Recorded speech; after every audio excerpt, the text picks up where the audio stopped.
Good evening, everybody, and welcome to Forever Football on Forever Sports. It is transfer deadline day, and as a result, I thought, who better really positioned to talk about transfers than a supporter of the club who has spent the most money on players in the Premier League. I think borderline almost Europe to a certain degree, and that is Arsenal.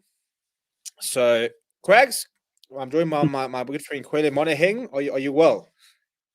It depends. It's always dependent at this point. I don't know how to feel. I feel like I want to say trust the process. This is just I don't know what I've said before. I don't know how many times I've seen the magical, fairy tale of the Premier League, Ronaldo coming back, and I've looked at how other teams have done business, and I keep thinking that maybe there's a bit of hope. And I just it's a nauseating feeling, to be honest. So I actually am going through a lot. It Nothing sounds like you're more. going through a lot. It sounds like I need to be on the top of the phone and getting you some professional help here. Yeah. Arsenal TV is having a field day. Bottom of the league. There's no goals, no wins, a roller coaster of emotions. I don't know. And today we sign. I don't even know. Oh my word! I don't even. I hope that deal goes through. The guy from. You see, I'm not even. I'm not even. You can't. You're talking about somebody you're about to sign. You don't even remember his name. The Japanese right back from Bologna. So.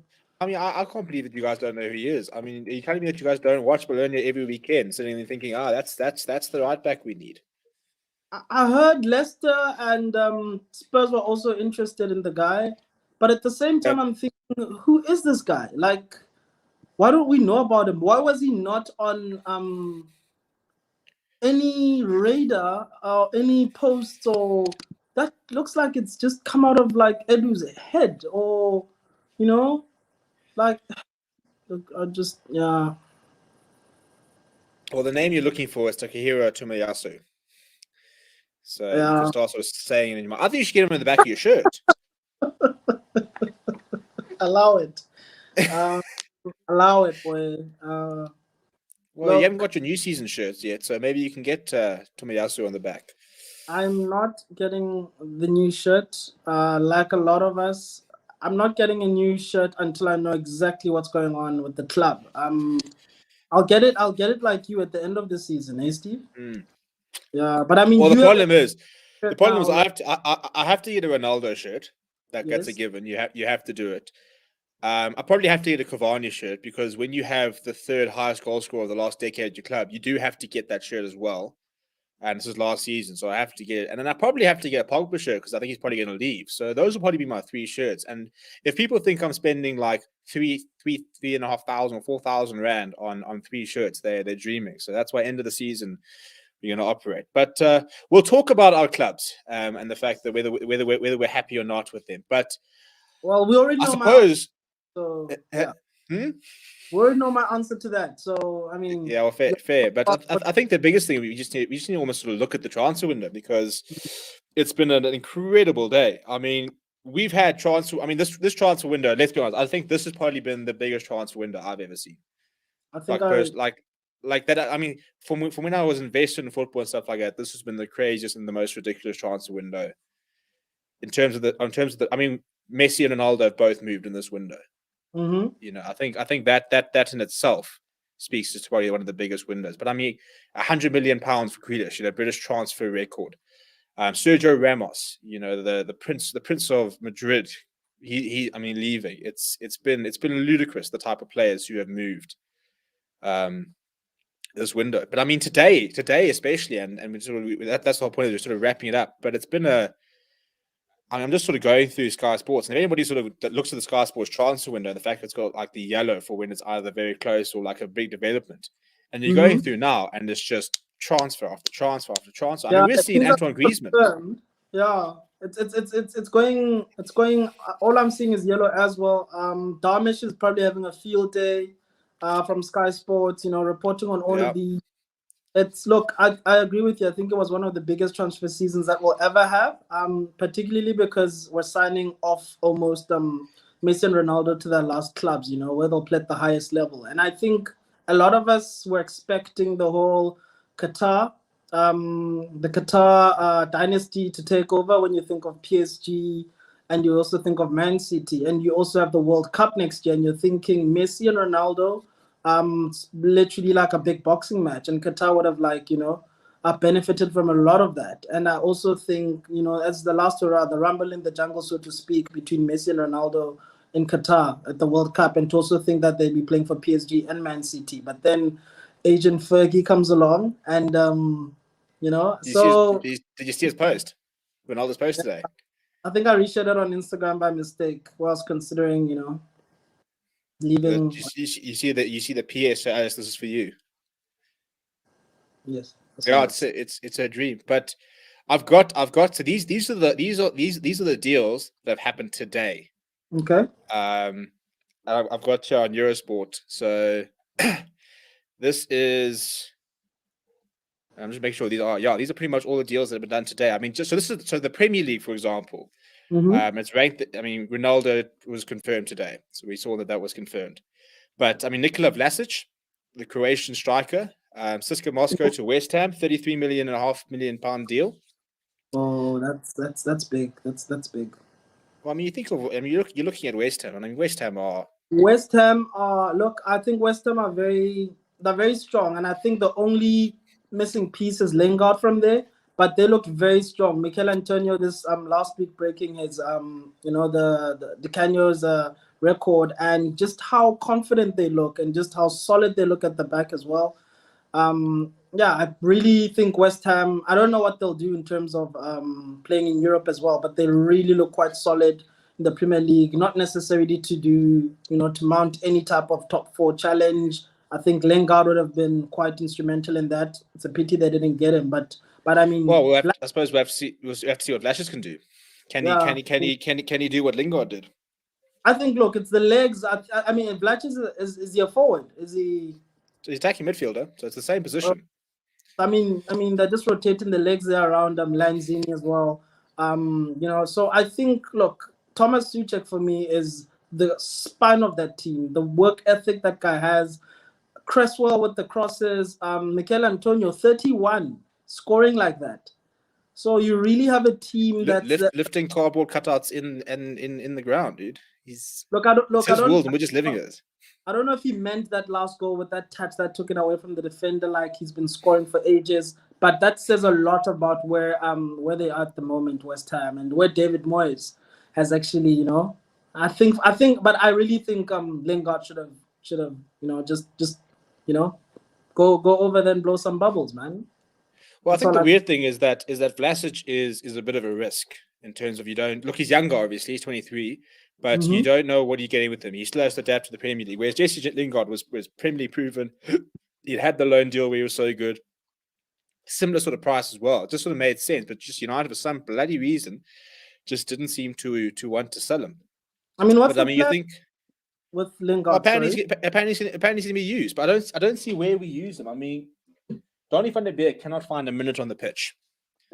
So, I don't see where Jesse Lingard fits in. I think it's just a waste. But I mean, West Ham bringing in Vlasic, see how he does. But also, Kurt Zuma, bringing in the centre back. I also forgot about him as well. Like Kurt Zuma. That's a big one. I think that is saying a lot for me. That is definitely where they want to be. The fact that they could also hold on to Declan Rice, I think is also a very big move for them. So I really, the whole selling Kurt Zuma, I don't know from Chelsea what they're thinking there. Maybe they thought they could have got Koundé in the last day today, but I mean they didn't. So yet.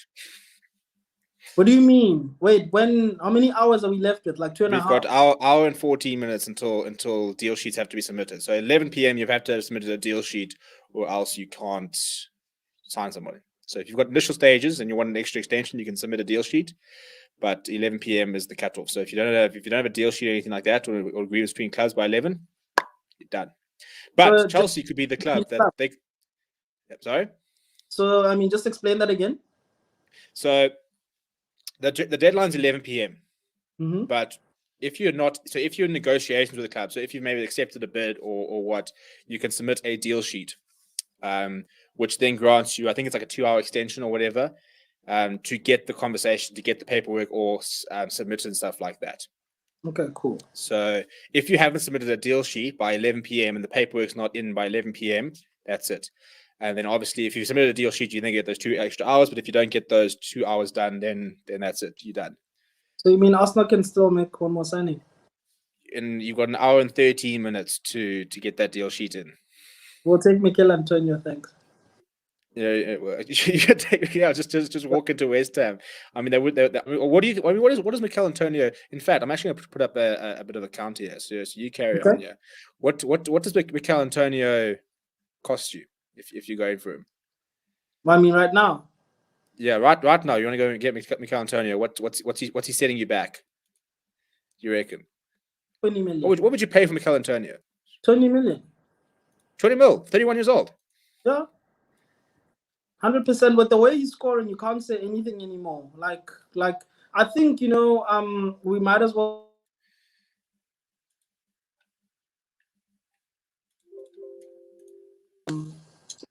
Are you there, Steve? Yeah, so I couldn't hear you there. I'm not quite sure why. Okay, cool. Yeah, no, there was a call coming through here. Just need to block all my calls.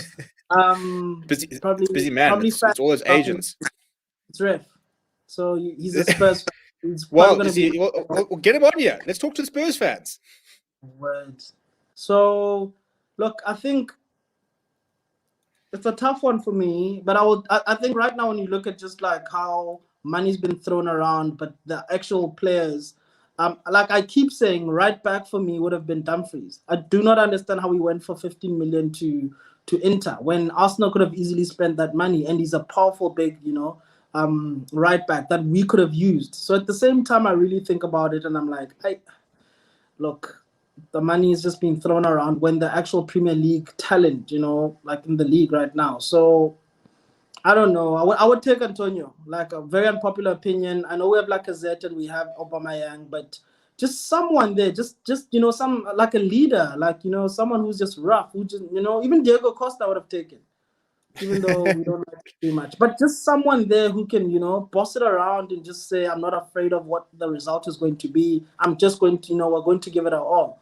And I think a lot of what's been happening with our team, sorry to go back to Arsenal here, it's confidence. We've lacked confidence with approaching each game. We almost don't. I mean, our heads drop at any sign of things going wrong. I think the Arsenal game is over in the first 20 minutes, and I wonder, why did I even watch this?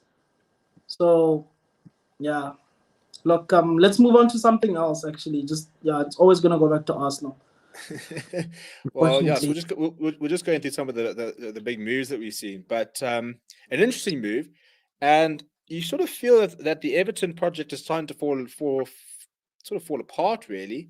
Mm-hmm. With more, I mean, having lost Carlo Ancelotti, now Sigurdsson being arrested, which doesn't help anybody, but Moyes Keane to Juve, two-year loan deal. I don't know, like in terms of options, that really leaves them thin, depending on Calvert-Lewin, and Moyes Keane has been playing really well. He has now Champions League experience, about to get some more. I really thought PSG would have kept him, but obviously he wouldn't have made the squad now, seeing as though they've signed Messi and Mbappe said to stay. So yeah, the Everton project, like we said last time, it's really not there, and it's been coming, and I don't know what Everton is there to do in the Premier League, mid-table club. But they really have some talented players. I mean, if we needed an attacking option and we couldn't have secured Odegaard, I would have taken Rodriguez just based on just how quality is. But Richarlison, I think Richarlison will leave next season. Lucas Digne, I don't know what he's doing there. He's an amazing player that Arsenal could have got, even though he's left back.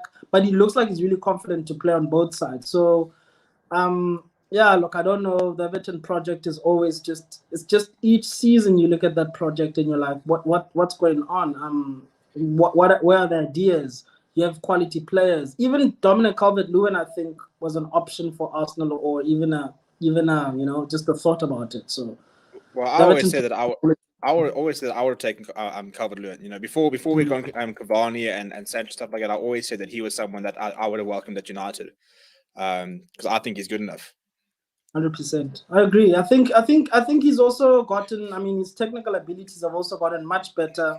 We saw the goal. I think they were playing. I'm not sure, but they scored 3-1 at home, and they actually came from behind, and he literally took a diving header straight near the keeper, and that was. I mean, who thinks? When was the last time you saw a diving header? Don't tell me about Cavani. Besides Edison Cavani, when was the last time you saw a diving header executed by a player? So, and Decore is living up to it now. He was the one who actually inspired the fight back. So there's really a lot at Everton in terms of just raw talent, but I don't know what's happening in just bringing it all together. Yeah, look, I think the problem is, I think that last season we saw. I mean, James Rodriguez, probably wants to go, but last season we saw a pull. We saw that the Ancelotti there, they had a pull. They could go to players like James Rodriguez and say, "Come." They could go to Artur and say, "Come." I think that Decore was a very good signing. But with Rafa Benitez there now, I mean, if you look at their window, Moise Kean left, Bernard's gone, Bolasie has gone, Josh King went, Walcott left, and Nkunku's gone on loan and stuff like that. And the players they brought in is just pretty much Damari Gray on a 2 mil. They brought in Andros Townsend. But I mean, those are very good, by the way. Those are good signings. Yeah, but I mean, they're not. I mean, Moise Kean's gone to Juventus, so you've left that sort of quality player go. Look, I know it just hasn't happened for Moise Kean at Everton for whatever reason. Sounds like he's a bit of a head case there, but it's a good player, and went to PSG, scored goals, and he's now going to go to Juventus, and he'll score goals. And I just think that Everton has just sort of lost their way. 100%. I think they were just. I think Ancelotti leaving was that sort of like dagger in the heart type thing, where you think that we've got a project, it's all going to go well, we're ready, and then, yeah, the big manager, your big Champions League winner that's won everything and stuff like that, decides, you know what, I'm out. But also, I think Ancelotti was one of the top sort of 5 managers in the league before he left, and Benitez has some Premier League experience, but I don't know how far he'll take them, given the fact that he hasn't managed in this league for a long time. So yeah, it's a hit and miss, literally. So those are some of the sort of the big ones we saw. So I'm just going to go through some of the charts that have come up. Dujon Sterling, Chelsea to Blackpool, another Chelsea youngster on loan. Marco Corella. Naturally, with Chelsea loaning all their youngsters. You know that the Chelsea under 23s have raised 39 million euros this season. Yeah, I saw that. The Chelsea under 23s. Good business, like in terms of selling and that's not crazy. Good. The best. They are the best. They've got a negative net spend and they bought in Lukaku. Thanks, Steve. Thanks for the reminder. Like another London club that's doing better than we are. We'll talk about Spurs because they've announced somebody as well recently. But Conor Roberts from Swansea to Burnley. Burnley actually, I mean, I don't know, it's a bit of a strange club to talk about, but Burnley basically hadn't done any business, and they brought in 2 players in the last 24 hours, and they were linked to Ross Barkley actually for a bit of a loan, but that seems to have gone out. But Dan James, Manchester United leads £25 million for a club that cannot sell players. I don't know how we got that through. Look, Bielsa knows what he's doing, but at the same time, I feel like Daniel James, he's really suffered at United. He's had really good spurs of doing really well, and then all of a sudden he's really struggling. But it looked like this was his season, so to speak, even if he was coming on as a rotational player. But I mean, for him to sign permanently at Leeds, I would have thought maybe a season-long loan with an option to buy, but I suppose he just, he was really highly rated by Ryan Giggs, and he just didn't live up to it. I don't know. It's quite shameful, but I'm glad that he's had the move. I think he'll do very well at Leeds. I think Bielsa will definitely bring out the best in him. But yeah, Leeds is a very good team to go to, and I think they'll still stay in the Premier League, hopefully for another few years to come because of Bielsa, who's also renewed his contract, I think, for another season. But Leeds are that bogey team. But you can always, I think, the pundits were saying you can always score them. You know, it's a high scoring game because of how they press. They always leave themselves exposed at the back. So yeah, they could score against any team, but any team could score against them. Yeah, definitely. You guys definitely, you exposed them. I think that was when you guys played them at Old Trafford on the opening day, just showed how exposed they could be. We've done it twice now. We've put 5 past them twice. You know, it's a team that I think our setup sort of, a bit of counter attack, a couple of good passing in between the lines, stuff like that. We're always going to be, they're very open. So if you can pass in between them and stuff like that, you can punish Leeds. But it's the third time they've tried to sign Dan James. So it's about time. We also saw the Amazon documentary where the deal fell over whilst he was sitting at Elland Road with his kit on and stuff, signed a contract, and then Swansea at the last minute said, no, we're not actually selling you. So it's a long time coming. But we sold him for twice as much that we signed Ronaldo. Yeah, look. So in terms of net spend and stuff like that, it's a decent piece of business. He'll do well. I hope he does well. Yeah, I'm interested to see where he plays. So obviously, they just brought in Jack Harrison was on loan from Man City last season, but he's now on permanent. Rafinha is a very good player as well. So I'm interested to sort of see where Dan James fits in. But obviously, Bielsa does rate him, with the fact that he's tried to sign him time and time again. Santiago Munoz from Laguna to Newcastle. Bit of a goal reference there from the movie. Everyone's having a good laugh at him. Reiss Nelson has gone to Feyenoord. Good to see that Feyenoord went to Arsenal after the Manchester United loan didn't work out. You guys are always second to us. I don't know why Reiss Nelson is still at Arsenal, but we can afford to sell Willock. Like, I'm looking at those decisions and I'm thinking, what's wrong with top management? Joe Willock is proven in the Premier League, but we sold him. We're still keeping Reiss Nelson when there's obviously a lot of players on the flank. But in terms of creative players, what happens if Odegaard gets injured? What happens if Smith Rowe gets injured? Willock is a proven Premier League player, and he's a young player. We could have at least put him on loan. For us to sell one of our best academy players is poor management. I really do not know what's going on there. But look, Reiss Nelson will never. Well, I don't want to say never, but he's not good enough right now to play for Arsenal, and I think another loan will do him well, but I don't see any future for him at the club, unfortunately. So good for him to go to Feyenoord, and hopefully he does well.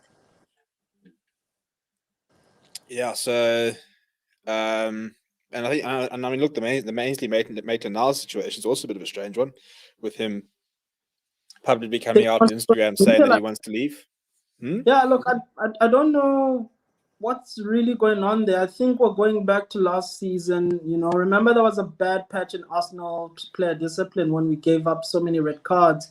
And this is so ironic because it comes after the Xhaka red card, losing our heads over the weekend. At the same time, a young player actually speaks out on social media. And then all of these worms start coming out of the cracks when you think about Ozil now releasing a documentary of how he was treated at Arsenal. And, so there's a lot of what's happening behind the scenes. And to think that players actually feel like this playing for Arsenal or not playing in Maitland-Niles' case is actually quite telling of the type of management. We have to question a lot about what's going on there. But to take to social media, to put that and also tag Arsenal at the same time. So he was actually being quite direct. He knew exactly what he was doing.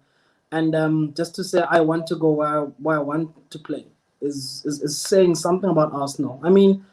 I've never rated him, but I do know that he's one of the most versatile players in the Premier League, and a lot of teams have wanted him for a very long time. So if we're not using him to the best of his abilities, why is he still an Arsenal player?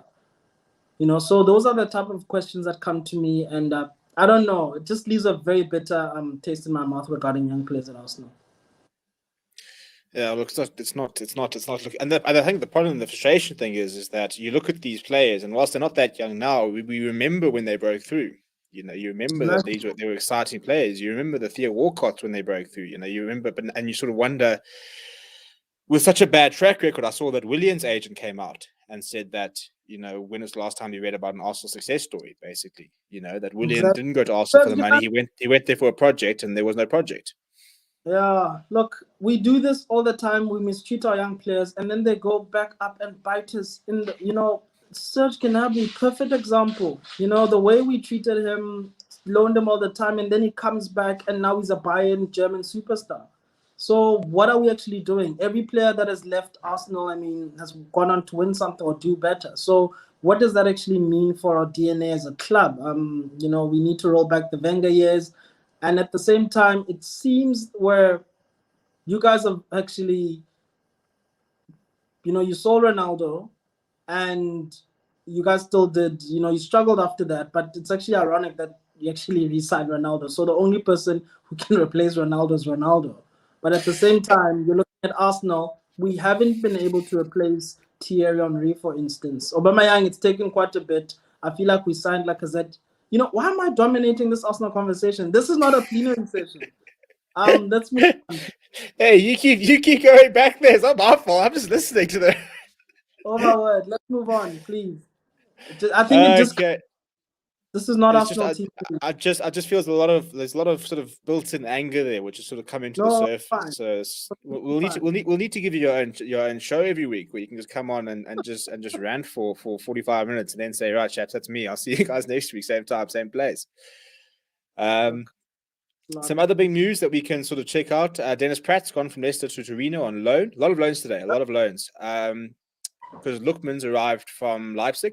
Adomola Lookman has arrived from Leipzig to Leicester. Mm-hmm. Is that loan as well? On loan, yeah. These are all loan deals. Reece Williams has gone to Swansea from Liverpool. That was confirmed earlier. That's also on loan. Andre Gray's gone from Watford to QPR. Or from Swansea to Liverpool? Liverpool to Swansea. Okay. Yeah. Morgan Gibbs-White, the Wolves fullback, he's gone to Sheffield. And then the big one is that Spurs has obviously have announced Emerson Royal from Barcelona.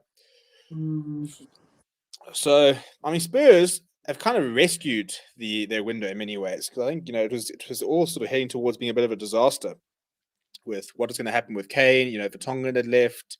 They needed players and what was going to happen. But I think that they've replaced Serge Aurier, which they've been needing to do since about day 2 after Serge Aurier arrived. They've been playing Tanganga, who's been playing really well. It's a very nice player, Tanganga. But yeah, you look at the players they brought in, and I mean Brian Gill, left winger, Sevilla, for 25 mil.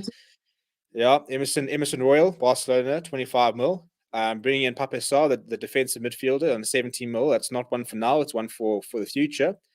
They brought in Golini on loan from Atalanta, goalkeeper. I think Christian Romero is a terrific signing. I was about to say, I think what they're doing in terms of rescuing that window is basically trying to convince Harry Kane that he probably made the right decision staying. And I think Spurs, I don't know, I think Daniel Levy handling that decision the way that happened. Look, I really think for Kane, it's a shame. Because I'm not sure if Spurs are going to win anything unless they win in the UEFA, whatever that competition is called that Arsenal couldn't Conference League, yeah. The UEFA Europa Conference League. Exactly. So look, and the deal around Kane was what he signed up for, if he's going to stay. And I really think Harry Kane Daniel Levy won the day, keeping hold of, the top goal scorer and assist last season, that's saying something about where they want Harry Kane to be and what that Spurs project looks like. New stadium, just no trophies. Look, I'm excited just to see, just in terms of just the love of football, how they do. From an Arsenal point of view, I really don't hope they do very well. I really hope Kane sulks. England captain has one of the worst, seasons of his life, just because he's been denied such an amazing opportunity to win a Champions League potentially and win the Premier League. So yeah, it's really a shame for Harry Kane, but you could see that there are some efforts, and I mean from the team, from the management. When you look at Nuno just bringing on all of these players, and the fact that also Nuno's appointment was quite suspect. He was brought in as a second. What's that? The only thing going well for Spurs is Arsenal. I agree with that comment. But yeah, it's basically just saving face, I think, for Harry Kane's stay. But we'll see how they do. But Christian Romero, 100% a top player there. Do you know what's nice? I mean, you know what's quite an interesting thing is the fact that their net spend is 34 million euros, and they've brought in Brian Gill, Emerson Royal, Papa Sarr's youngster, Golini, and Romero. What's quite impressive is the fact that they actually got 50 million euros for Juan Foyth. 23-year-old centre back, hadn't done much, and you can get. So I mean, it's those sort of small sales, which are the sort of sign of a decently run club. Is those sort of small. I mean, like Toby Alderweireld, he's 32 years old. Is on the out, and they can still get 13 million for him. That's true. Those sort of every sort of small bit counts. Foyth also went on to win the Europa against you guys. So yeah, look, I mean, he traded up, but 100%. Yeah, so Spurs. I think Spurs window looking a lot better. I think Romero is a very good signing. I mean, interesting. Golini could be sort of the long term Lloris replacement, but I'm interested to see what Brian Gill's like. Very young, but as I said, they signed young. Romero 23, Gill 20, Emerson Royal 22, Papa Sarr is still 18. You won't see him anytime soon. But Golini is 26, so that's a nice age for a goalkeeper. So they've recruited quite well, and as you say, the main thing is the fact that they managed to keep Harry Kane is huge. And I think they have leaders in that team, and I think that's something that's going to. Dele Alli's back. I think is Dele Alli being back for me is like a new signing. Oh yes, back from the fringes. Waiting, just for football, just aside Spurs and Arsenal rivalry, I really am happy that Dele Alli's back playing, and he looks really happy. And there's always, Mourinho always unsettles players when it comes to certain teams and chooses a person to oust. And I think Dele Alli coming back, doing very well.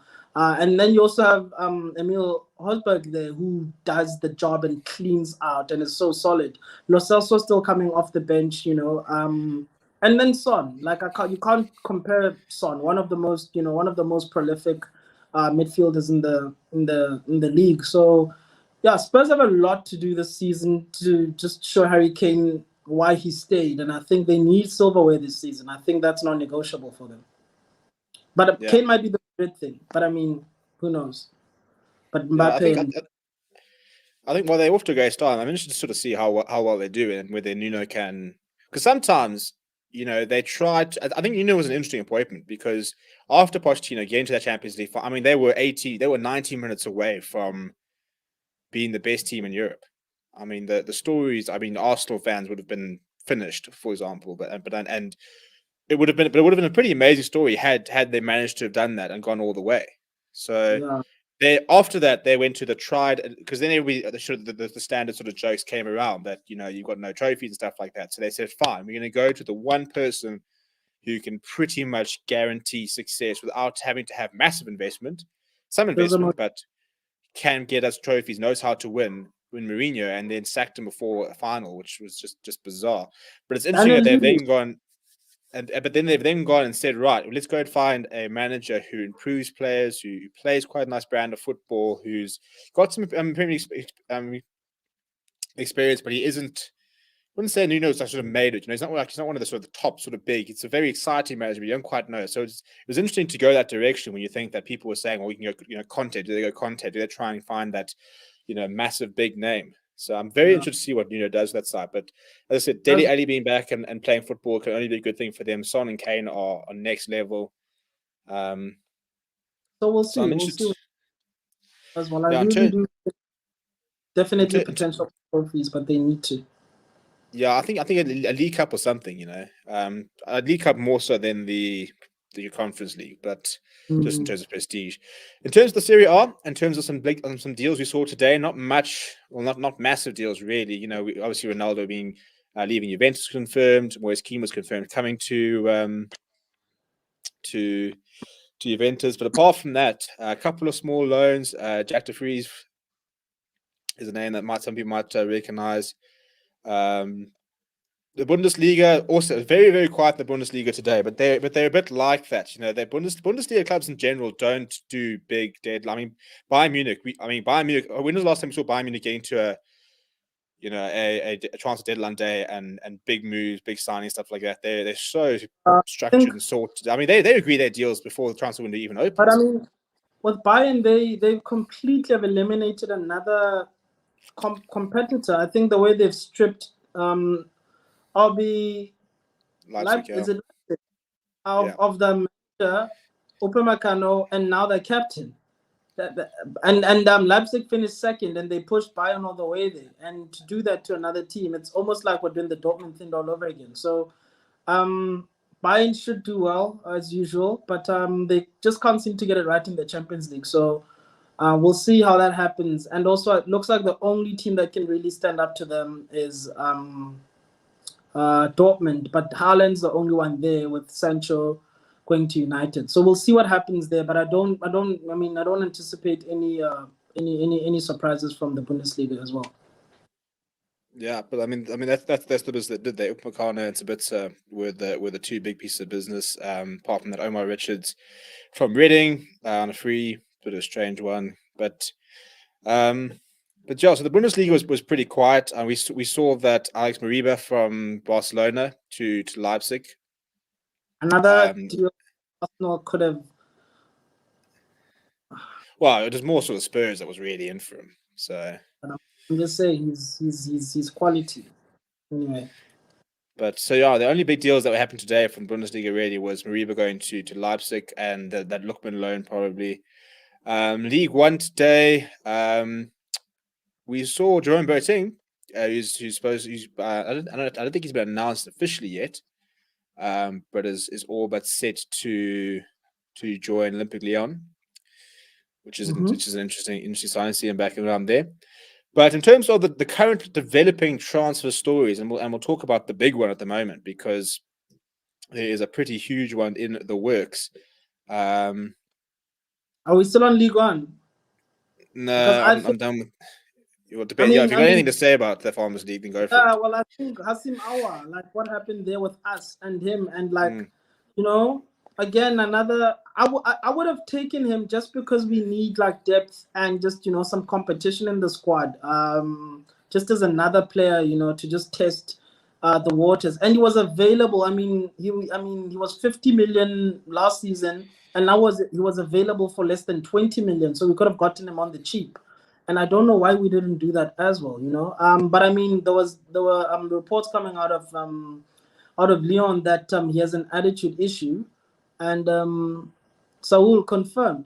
No, Antoine Griezmann. Here we go from Fabrizio Romano.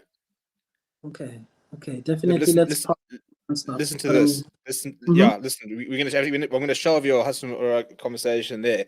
Antoine Griezmann back to Atletico Madrid. Agreement now compete with Barcelona. Loan until June 2022, with option to buy for 40 million euros. How much did they sell? How much did Barcelona? Barcelona. Who's managing that? Like Barcelona are just. What is going on? Like, what kind of debt do you like? What is that club like? What's going on there financially? But he went for over 100. Exactly, that's what I'm saying. Well over 100. Oh my word! And he went in 2019 for 120, and he can go for 2022 for 40. They've lost 80.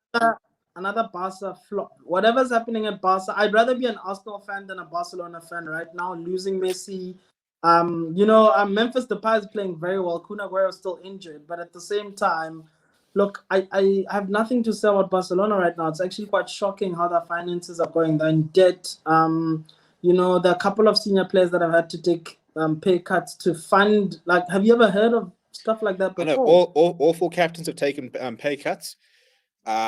Basically all the deals they're making are basically freeze. I mean, Memphis and Aguero. Apparently, they made an inquiry about Cavani. I saw stories that they were looking at Luke De Jong from Sevilla now, but I cannot believe that they are willing to let Griezmann go next season for 40 million euros. That is, also I think in the mud. I don't know. I don't know if this is like the deterioration of Barcelona, and I think I was wondering, we're on a different group the other day chatting about with Simeone, if for instance United fired Ole, or if Arteta were to go, why don't we all go for Simeone? Which is, he's the most highest paid manager in the world, and now you can see why Simeone would stay, because this is the best time Atletico can actually run away with it, right? To be very honest, Atletico could. The league has never been so open. You've got Real Madrid. Look, Real Madrid, I think are I mean, for as much as they're in financial blooming thing, they're busy throwing 220 million euros apparently at Mbappe. Today they signed Camavinga. We'll chat about him now.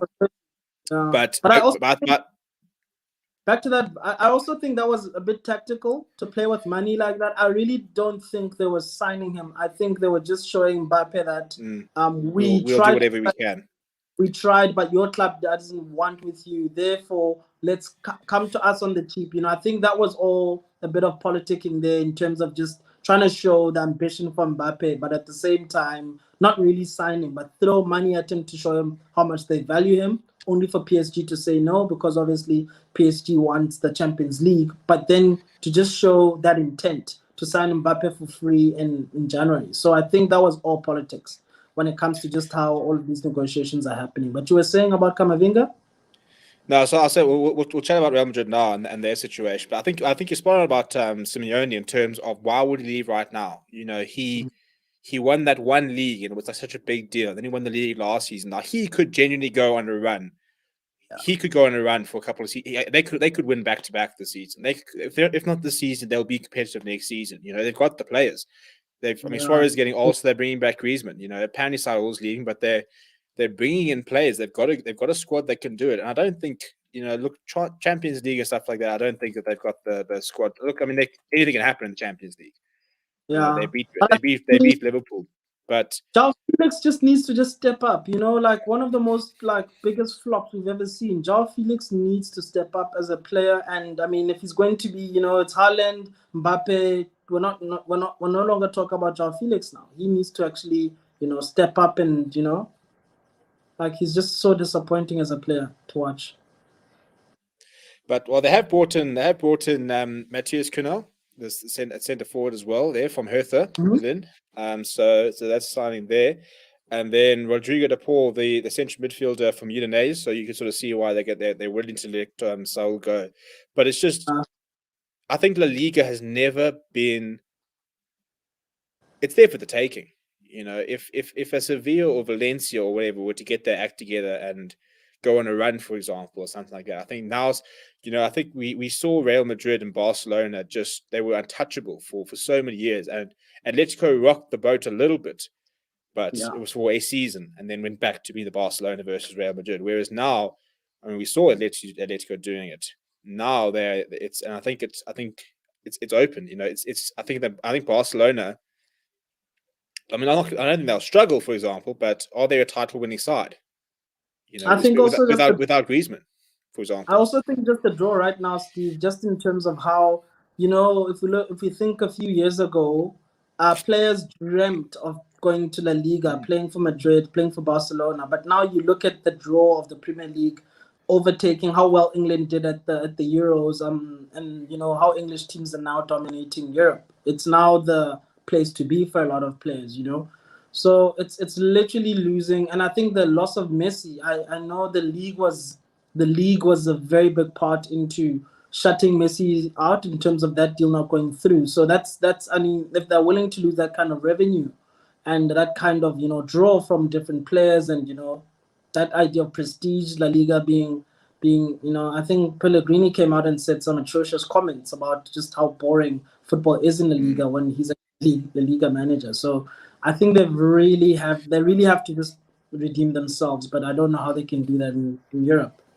Yeah, look, I think Real Madrid still have the pull. It's Real Madrid. They're the most successful club of all time, the most successful club in terms of European success.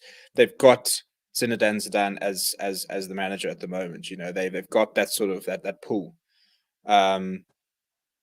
I'm sorry, Ancelotti now at manager. So they've got that. I mean Ancelotti. I was talking about it.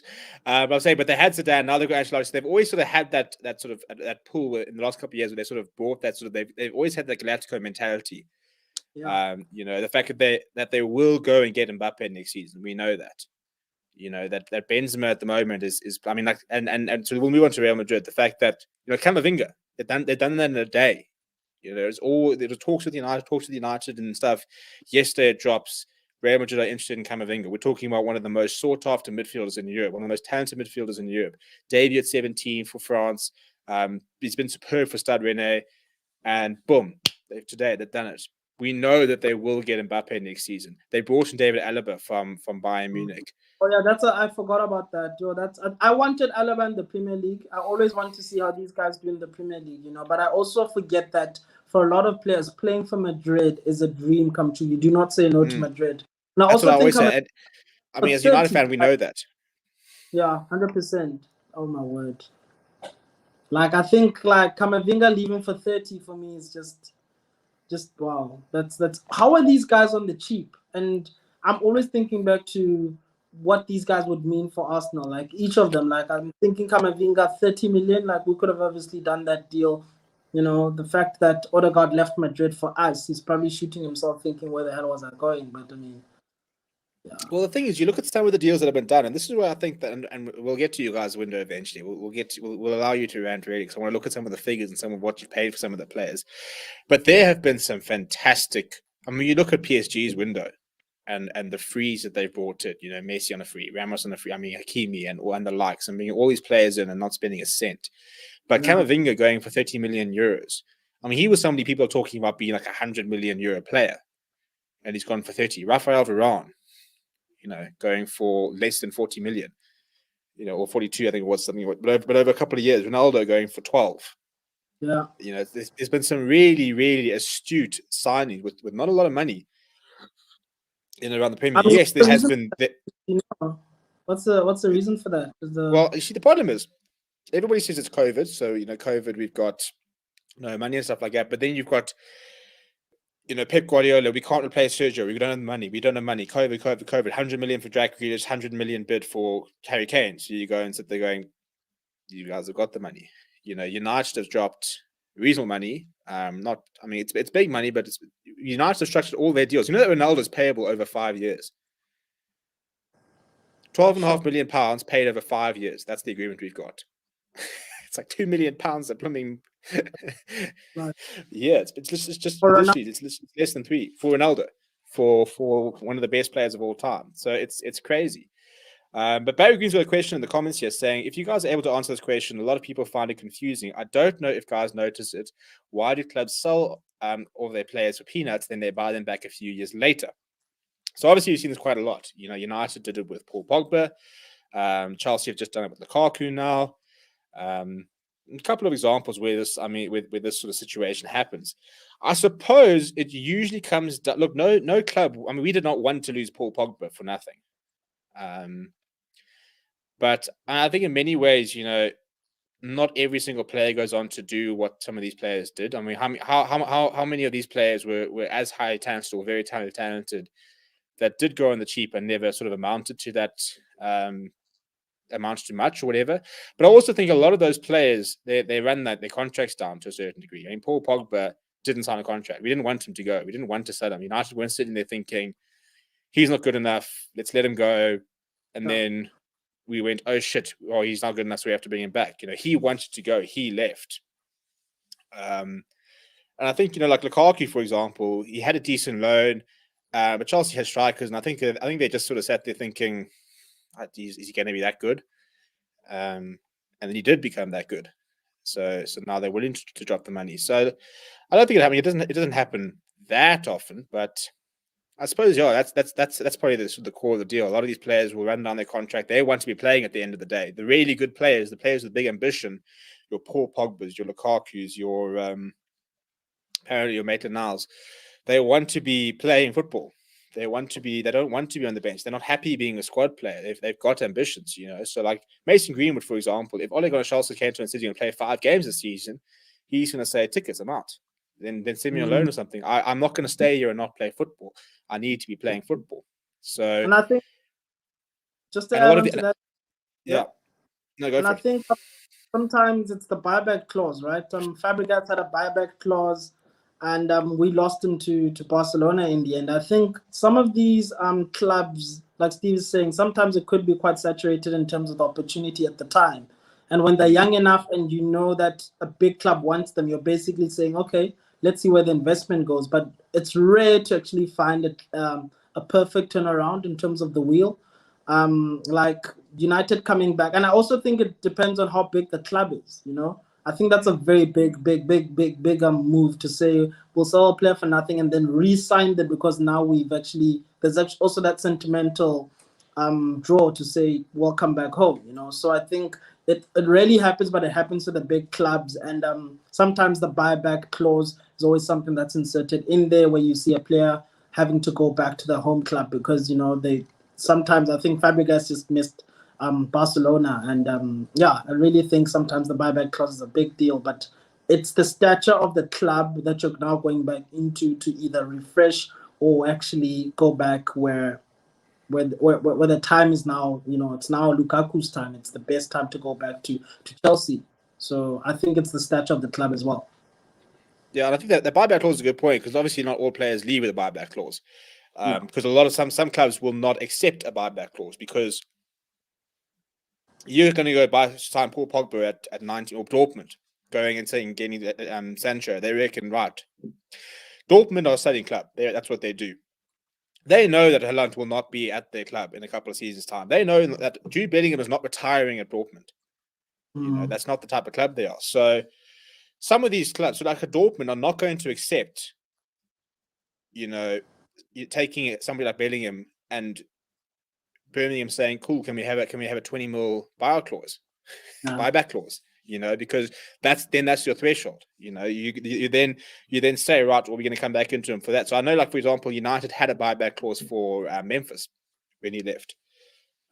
So sometimes clubs will see that potential and they'll think, listen, we might actually have to spend some more money. But at the end of the day, you don't have to worry about the wages, you don't have to worry about the development. But if they do go on to be that good and you've got that buyback clause, you can then say, cool, well, we can drop 35 on them. Yes, we let him go for 5, so we are spending 30, but he might not have had the opportunity, the management, the chances, the confidence, the exposure to have kind of become that player.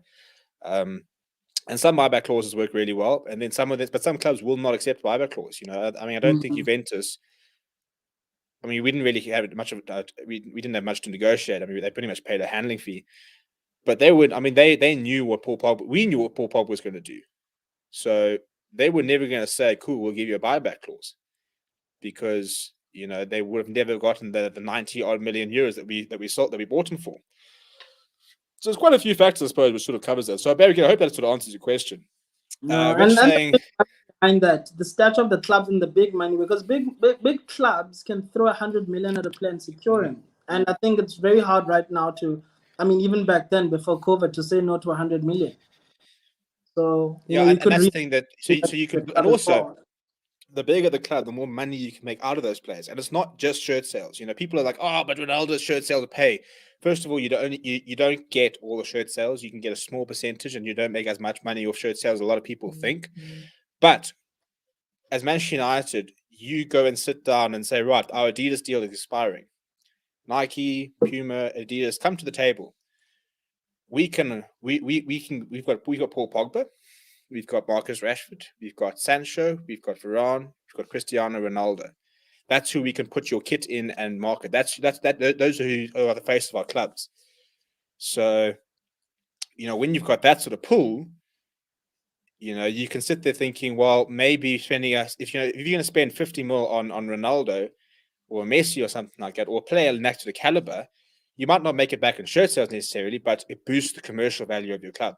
Think about promotions and sponsorships and deals, and even like sort of, for example, like a YouTube channel. You make money out of a YouTube channel. Now you go and drop a Cristiano Ronaldo tribute tomorrow on YouTube, and United can make thousands of dollars off that video, for example, and stuff like that. So it's just the small areas where they can boost your club. So they can also look at an investment. Sometimes buying a player is an investment, not only on the pitch, in terms of raising the profile, in terms of how. Lukaku signs. Chelsea signed Lukaku, or United signed Ronaldo.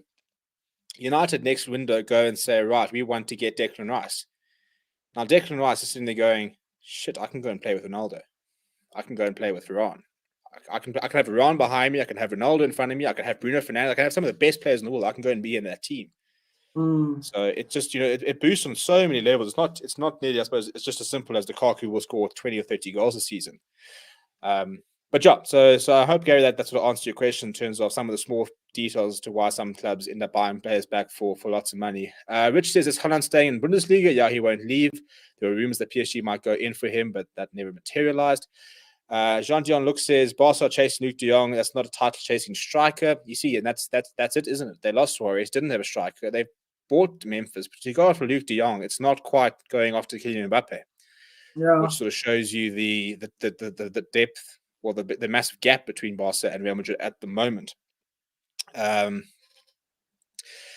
Jean-Dion Look says, we've already lost interest in La Liga. Rich says, United smashed that deal. The Premier League should pay half the fee just to be grateful. Talking about United, I can't actually believe it. Until he is sitting at until he's standing at Old Trafford, I'm actually not going to believe it, to be honest. I was reading the social media today, and I was like, I can't believe, because I watched him live.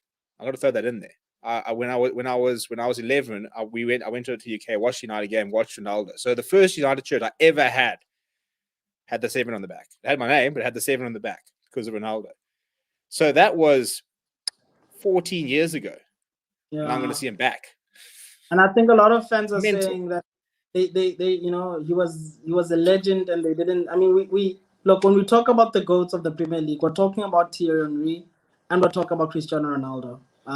And if Thierry came back and performed like that, even that little moment where Thierry came back for me was like amazing, just to see how our legend can actually come back. But the fact that Ronaldo is coming back and can still play at that level, because we got Thierry back on loan, I think for a few games. But like, for Ronaldo to come back, I think it's even good as a spectacle to watch Arsenal versus United again, what he did to us at Old Trafford a few seasons ago. But I think for me, just as a lover of football, Ronaldo coming back to the Premier League is something. Even Messi, when PSG were linked with him, was something that I was like, I hope we get to see Messi in the Premier League one day.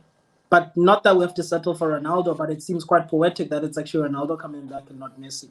So yeah, and it's nice because they were both still performing in the Liga and Serie A, but everybody's sitting there saying, oh, but Serie A is a farmers league, and La Liga is, you've only got 2 clubs. So there's always been that question: can they do it in what is considered the biggest league in the world? Can Ronaldo still do it? Everybody's like, oh well, he's old, stuff like that, but he was the top goal scorer in Serie A last season. Yep. So if he scores 25 goals in the Premier League season, you cannot try and take that away and dismiss that. At 36 years old, you have to then sit there and say this guy is unbelievable. More so, unfortunately, than with Messi. If Messi had gone to Serie A, for example, or gone to the Premier League or Bundesliga, you could have made a case and sat there saying, right, it's still. But I mean, you see that League One was literally demoted a couple of days ago to being the 6th best league in Europe. The Portuguese league is considered stronger. So that's where the frustration is. It's not so much that I don't want to see Messi a thing, but you want to see him in a league which can challenge you, and you can still do it within the top 4, top 5 best leagues in the world. Can you still deliver at those at the level? So we will never know if Messi can do it in the Premier League. But Ronaldo, the argument that Ronaldo is better than Messi is always hinged on the fact that he did it in the Premier League. He did it in La Liga. Did it in Serie A. Now can you do it back in the Premier League? Like, we can talk about Messi finally winning a trophy with Argentina. For me, I'm always Team Ronaldo. Even as an Arsenal fan, I just think he's phenomenal. He's played in more leagues than Messi. I don't care about the I don't want to hear anybody talk to Messi. Messi's great, amazing player. But Ronaldo's just a GOAT. Ronaldo's done it in all the top leagues, and now he's coming back to United. I actually think, just to silence all the critics, and I'm saying this as an Arsenal fan here, I want Ronaldo to win a trophy. I don't care which one, the Premier League maybe you guys go on a good Champions League run, but for Ronaldo to just solidify to all the haters and the Messi followers that he's actually the best player we've ever seen. So I think just for football, just for the poetic fairy tale that is the Premier League, for Ronaldo to do that, and I mean, that's just saying something as an Arsenal fan, for me to come back and just recognize game, because we don't have any game, but but Ronaldo just do it just because he's just Team Ronaldo. So are we chatting Premier League now, Steve? Yeah, I think we can go back to Premier. Yeah, but I think you're right. And I think the race is on. To be honest, I think it's the big question is not can Messi take PSG to another League One title. It's can Messi go to within the Champions League? Is that what they can do? Or him and Ramos and the likes. For United, it'll be can Ronaldo make them Premier League champions or FA Cup? I think FA Cup, Premier League, Champions League, FA Cup to a lesser degree, but it's still quite a big trophy. But obviously the Premier League and has to be the Champions Premier League. League are. Has to be the Premier League. It has to be the Premier League. You guys have to topple City with that squad that doesn't think they need a striker. You guys have to topple. They need it, but only a specific Ronaldo, but Ronaldo has to win the Premier League. I think for me, that's the best league in the world. Messi has had, Pep has had the chance to bring him down. He didn't. So it has to be the Premier League, non-negotiable. Well, there we go. We've just been told we have to win the Premier League. Well, we'll try our best. But Joe, let me go through some of the comments, and then we'll jump onto the Premier League properly. Speaking of the Premier League, Jean look records. Lukaku could be a flop this season. Serie A is a farmers' league. I mean, Ashley Young was made to look world class in that league, but Ashley Young is world class. Like, I don't know why we're surprised about this. Ashley Young's the GOAT. Rich Erson reckons that Pogba will catch a wake up with CR7 there. We'll have Quayle back there, as you can see, he's sorting out his tripod. Arsenal should gamble and bid 40 mil for Icardi at PSG. There's no way that guy's starting ahead of the current front three. Well, there were stories that Icardi might be going to Juventus, but that was very quickly shushed. And then Rich says Haaland is a huge Leeds fan after being born there when his dad was playing there. I'll expect him to be there within 5 years. You heard it here first. Could you imagine Haaland at flipping Leeds? Patrick Bamford's a bit of a trade up from Patrick Bamford, isn't it? Who? And Haaland at Leeds. Ah, yes, of course, definitely. Look, as I said, he was born there, and his dad obviously has big roots there. But I'd be very surprised. Messi would be smashing the Premier League, says John Dion. Look, those Burnley defenders would eat him alive. Right, so I'm seeing now that Odsonne Edouard has agreed a 5-year deal with Crystal Palace. The fee is believed to be around £14 million. That Vieira effect, boy. I do not know how they got this over the line. I really don't know how Edouard is saying I'm leaving Celtic when I actually have to redeem myself against the whole Rangers, But wow, that's Edouard has been. Oh, this is big. Yeah, this is big. Crystal Palace. They actually haven't had a striker in a very long time, actually. You think Benteke only scores 1 goal this season. And they lost Andros Townsend. But how closely are you guys following Vieira in terms of potential succession later on? I mean, do you think that he will manage Arsenal one day? I would take Thierry just for symbolism and obvious bias.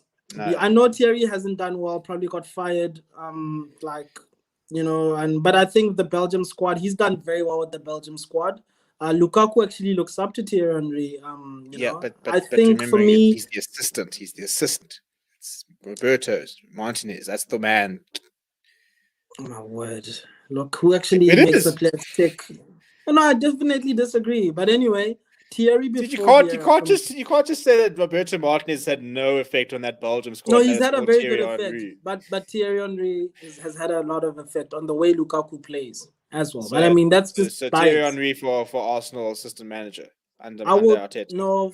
I would take Thierry Henry before I would take Patrick Vieira, even with experience. I literally do not know what I'll do if we sell or if Arteta gets fired. I literally don't know who we're going to go and get. Yeah. People are talking about Antonio Conte. Yes, let's get that Fury back, but it's for me. Conte will not come now. He needs transfer windows. Conte signed 27 or 30 players. Between 27 and 30 players he signed Inter in 2 years to win that Serie A. To win the Scudetto, he signed over 20 players. He needs players to fit a certain system. You guys will not give him enough players. Yeah, but that's what I'm saying. We'll talk about selling Arteta. We'll talk about no one's buying him, mate. But I don't know who comes after him. I think we just need to toughen out and Big Sam, to save us from relegation. Dan Dion literally thinks we're going into a relegation battle. Well, right now, technically, You're in we a can say relegation that. battle right now, so Yes, just calm yes, down. yes. So, so I don't know who else comes in for Arsenal. So we really just have to just ride the season and just fire Tet at the end, or at least after January. So yeah, we need to just take it from there. Can't say much. So yeah. I don't think he would come. But no, genuinely, because why? But honestly, let's be serious. I know that Arsenal, stature-wise, has a bigger pool, but Brendan Rodgers has a fantastic relationship with his owners. They recruit the way they wants to recruit. He's got that backing. The fans love him. He's winning trophies. He's building a bit of a project. I don't think he would go to Arsenal. Not under the current ownership. I think if you guys got bought out and they said, listen, Brendan, come here, we'll back you, we'll sign you the stars, then I think he goes. But in the current situation, I think Rodgers got too much to lose. Yeah, I think a lot of managers also thinking like he is.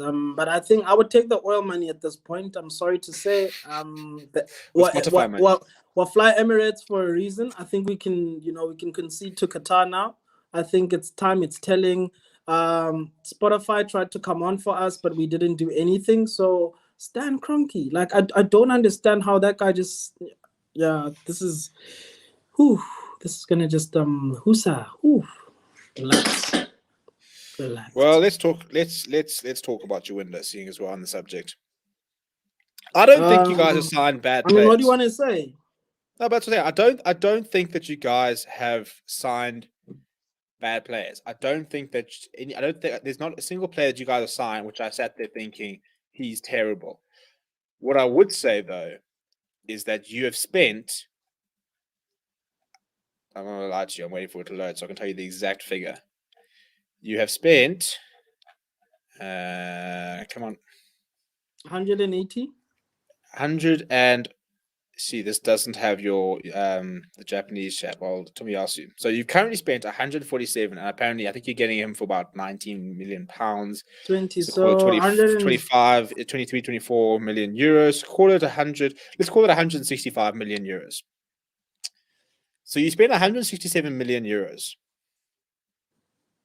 And I don't think your starting 11 has gotten much better. No, but I think that's sort of the problem, because I think that you guys needed to fix your starting 11 as well as your squad depth, and all you've done is build squad depth on a squad that's not good enough to challenge the top 4 or 5. Do you disagree? I'm actually not going to scream. I'm actually not going to say anything to that. I think we just need to play better. I don't know what we need when I think of Arsenal right now. I don't know what we need in terms of confidence, in terms of playing better. I really think maybe it could be nice to just see Sambi Lokonga with Thomas Partey.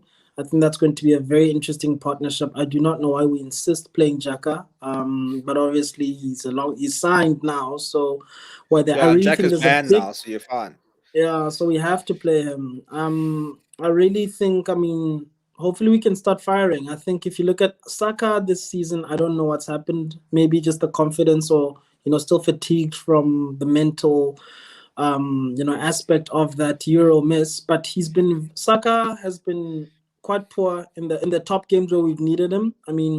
Kudos to Man City and Chelsea, but I think we've actually subbed off Saka first in both of those games he's actually played. So I really think we need to just regroup, and I don't understand why we're playing a different system at the same time. So Odegaard coming for me, I think, was a very big boost, but I also felt like we could have actually done with more Premier League experience.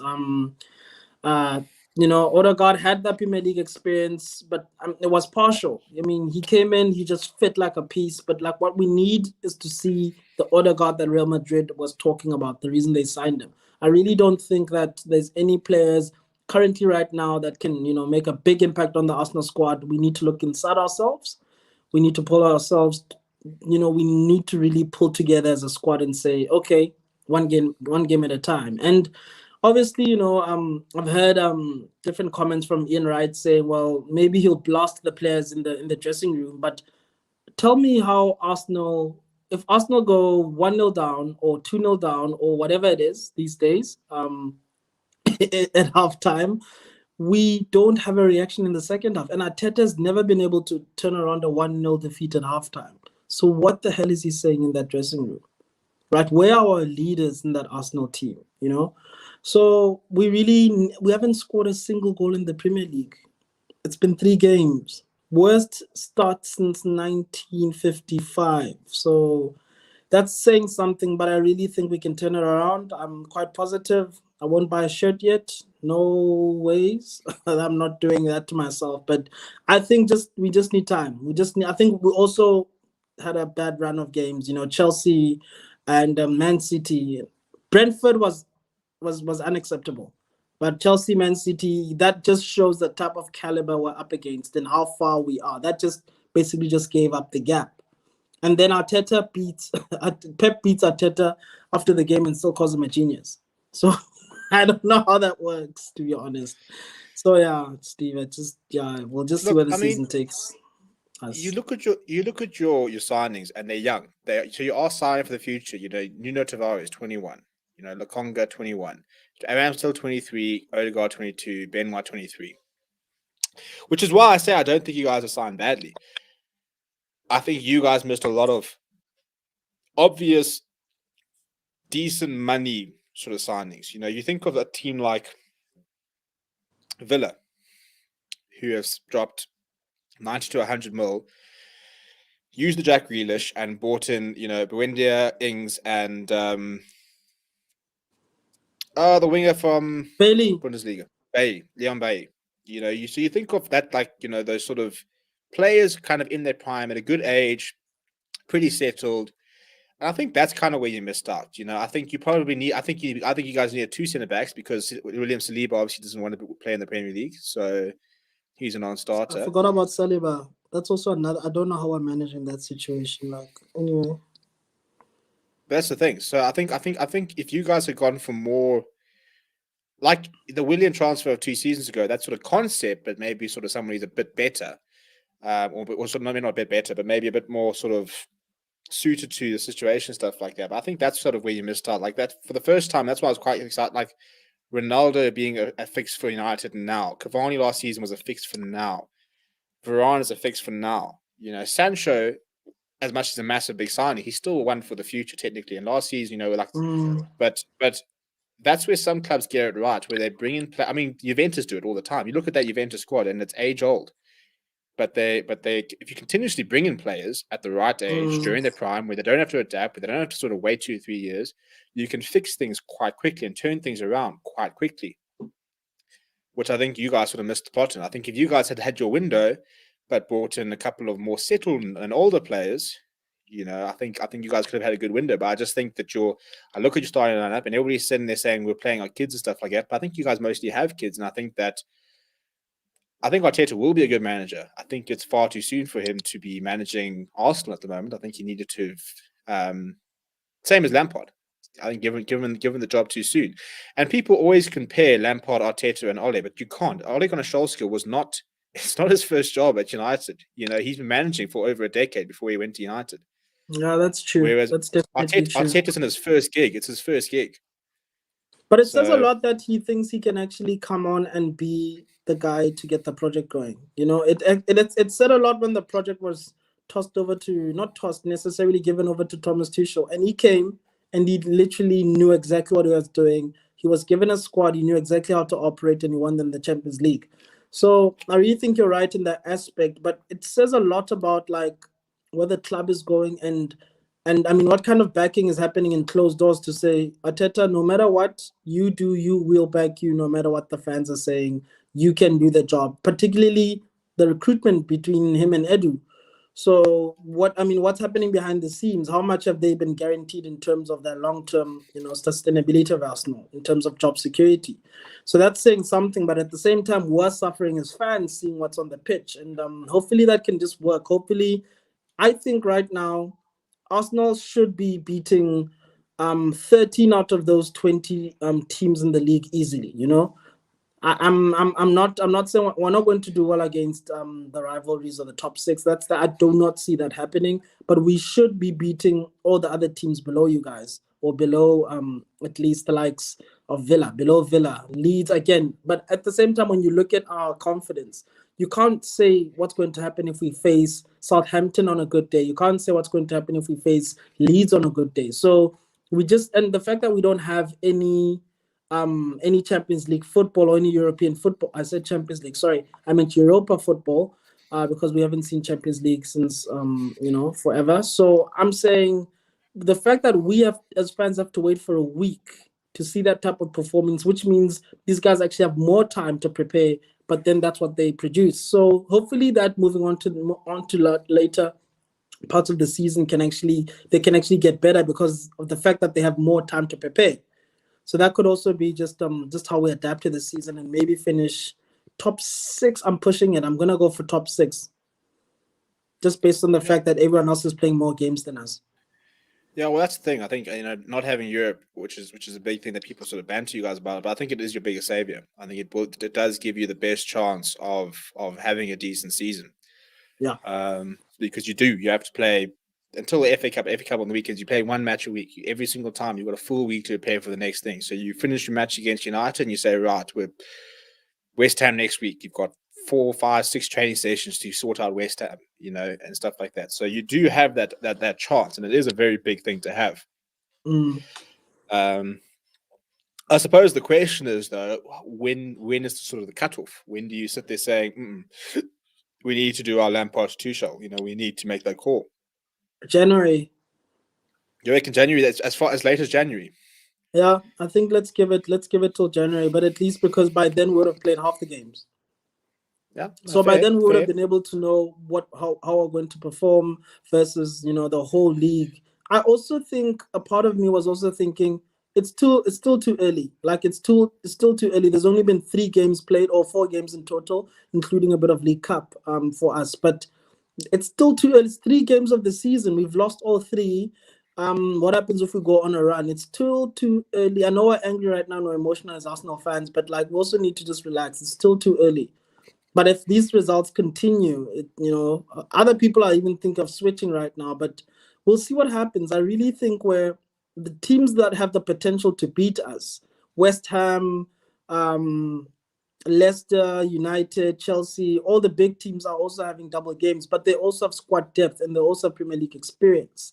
So we could, pull the Mickey on them when it comes to certain games. But I mean, at the same time, that's all we have. That's literally our trump card. The fact that other teams are playing more games than us. And that's saying something to where we are as a club right now. So, yeah, Steve, if you don't mind, I don't want to turn this about Arsenal because we can go on all night. What are the other clubs saying? I mean, United, the Ronaldo thing for me is so amazing just because of the overall impact he's going to have at the club.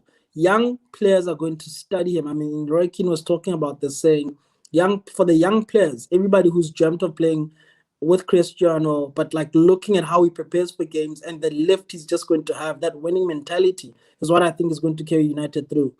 I really think you guys are contenders because of Ronaldo. Yeah, well, I think that's the big thing people have been talking about. The Ronaldo impact, and more than just the goal and stuff. But I mean, you've got Mason Greenwood, who is looking more and more like a genuine generational talent in terms of there's no threshold as to how far he can go.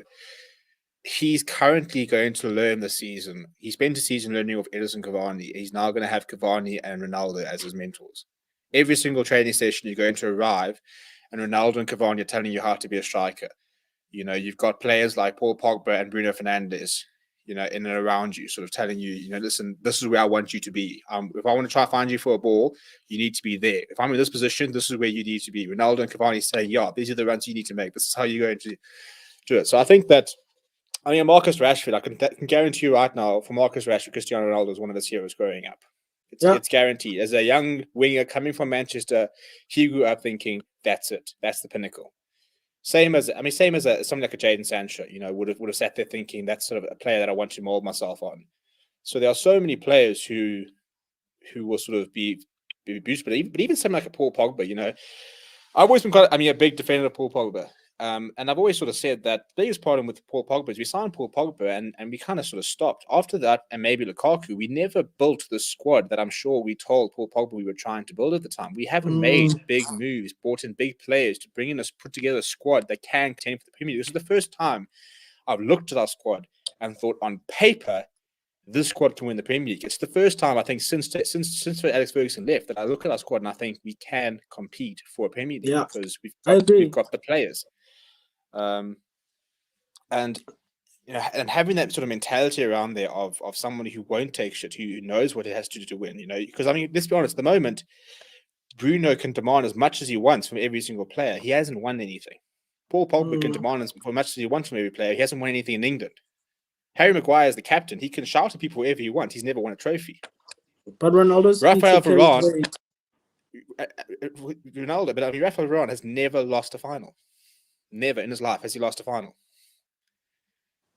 So that's what gets me so excited. Not even the caliber of player, but the mentality and the experience that people have brought in. That you can arrive there, and I mean, Jack Grealish, for example, he arrives at City and he brings his talent. He brings his ability. That's what he brings. I mean, Jack Grealish is not going. I mean, look, he captained Villa, but he's not going there for leadership. He's not going there to help the youngsters. He's going there because of his ability.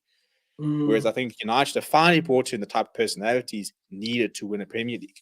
And Spurs, I mean, Liverpool had to do that. When Van Dijk came in, it was more than just his defender. He brought them into. I mean, I know he hadn't won trophies, but he had that mentality. He's got that very sort of winner mentality. Alisson to a certain degree as well. You've got to have those players. Lukaku at Chelsea, that's a similar type of player. He's got that winning mentality. Thiago Silva, those sort of players who arrive and they expect to win. They know what it is to win. They've been in winning squads. Because I think that's the problem. You look at Harry Maguire. Like if you look at the teammates Harry Maguire has had over the years, he wouldn't have trained with people that are that special.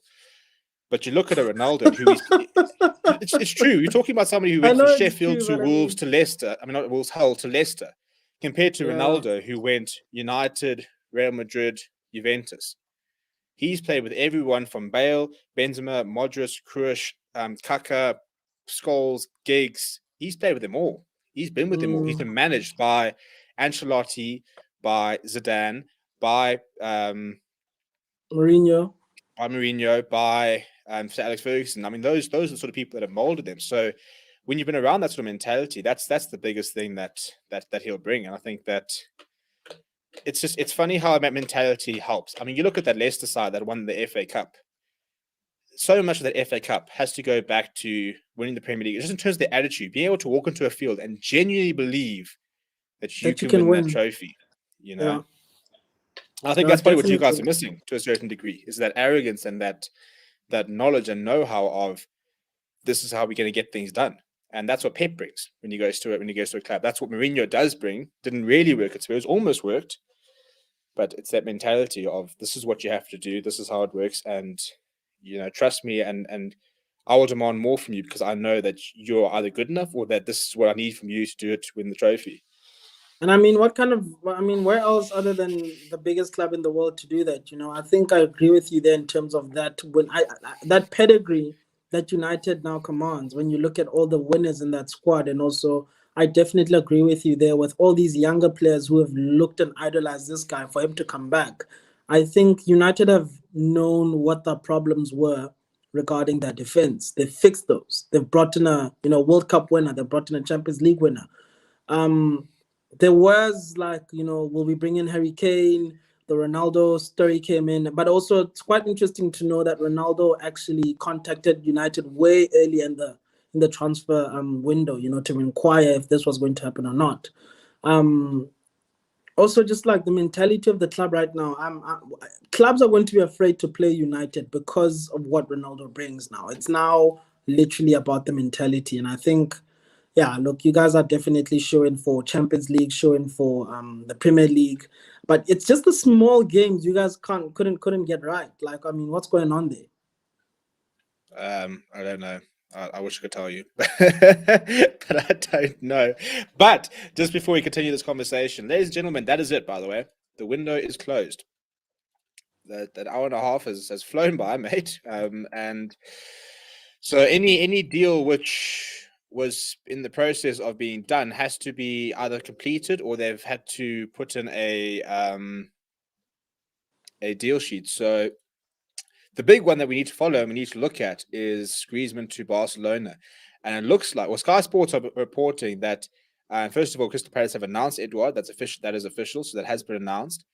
But apparently, Sky Sports are reporting that Barcelona have an obligation to buy for 40 million euros, not even an option to buy, which means that, that Atletico have an obligation to buy, which means that Barcelona are guaranteed at the end of the season to get 40 million euros for Griezmann. That's how desperate they are to release those wages, because they just can't. That's the whole thing. They were talking about the fact that their wages were like 115% of their budget. They've got 100 million wage budget, for example, and they're sitting at 110. How can you have sat there, negotiated contracts which take you over your budget and gone, yeah, it's fine. That Messi contract bankrupted Barcelona. Yeah, and nobody wants to come out and say it. No one wants to come out and say it because he's the greatest player of all, according to them. Saying, yeah, but that's the thing. People are saying, "Oh, you deserve more. How can the club let him go? How can you get to that stage?" But at the end of the day, without that contract, they're not in the situation. I mean, look, Griezmann is stupidly overpaid as well. I mean, Barcelona, by getting rid of Griezmann and Messi, have freed up, I think it's almost like €1 million a week, something stupid like that. I think it actually is over €1 million a week. So that's 52 million in a year. No, more than that. It's like 200 in like a year. So that's what they're freeing up.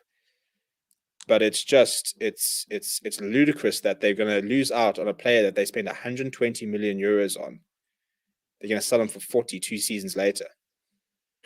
Like, the financial predicament that Barcelona found themselves in is just like, it's unbelievable. Like how can they do it? Like, what's Braithwaite going to do? The goat. The goat. Yeah, this is actually quite worrying. So official and confirmed, by the way. No, well, I'm going to give you some Arsenal news. Hector Bellerin joins Real Betis from Arsenal. Salary definitely resolved. Official statement announces. So Bellerin is out the club for you guys. And on the Saul news, Fabrizio Romano, CSO, will officially join Chelsea in the next few minutes on loan for €5 million, with also buy option for €40 million, valid in June 2022. Let's go. Have total agreement with Chelsea, as revealed earlier. How are Chelsea? Like, Saul is quality. Saul, Saul to add to that midfield already is just, just crazy. I actually want to talk about Liverpool. Liverpool have actually made next to no signings. What are your thoughts on that? They signed Konate, and that was it. What's Klopp trying to do here? Is he trying to play mind games? I don't want to react to what other clubs are doing. Like, what's going on there?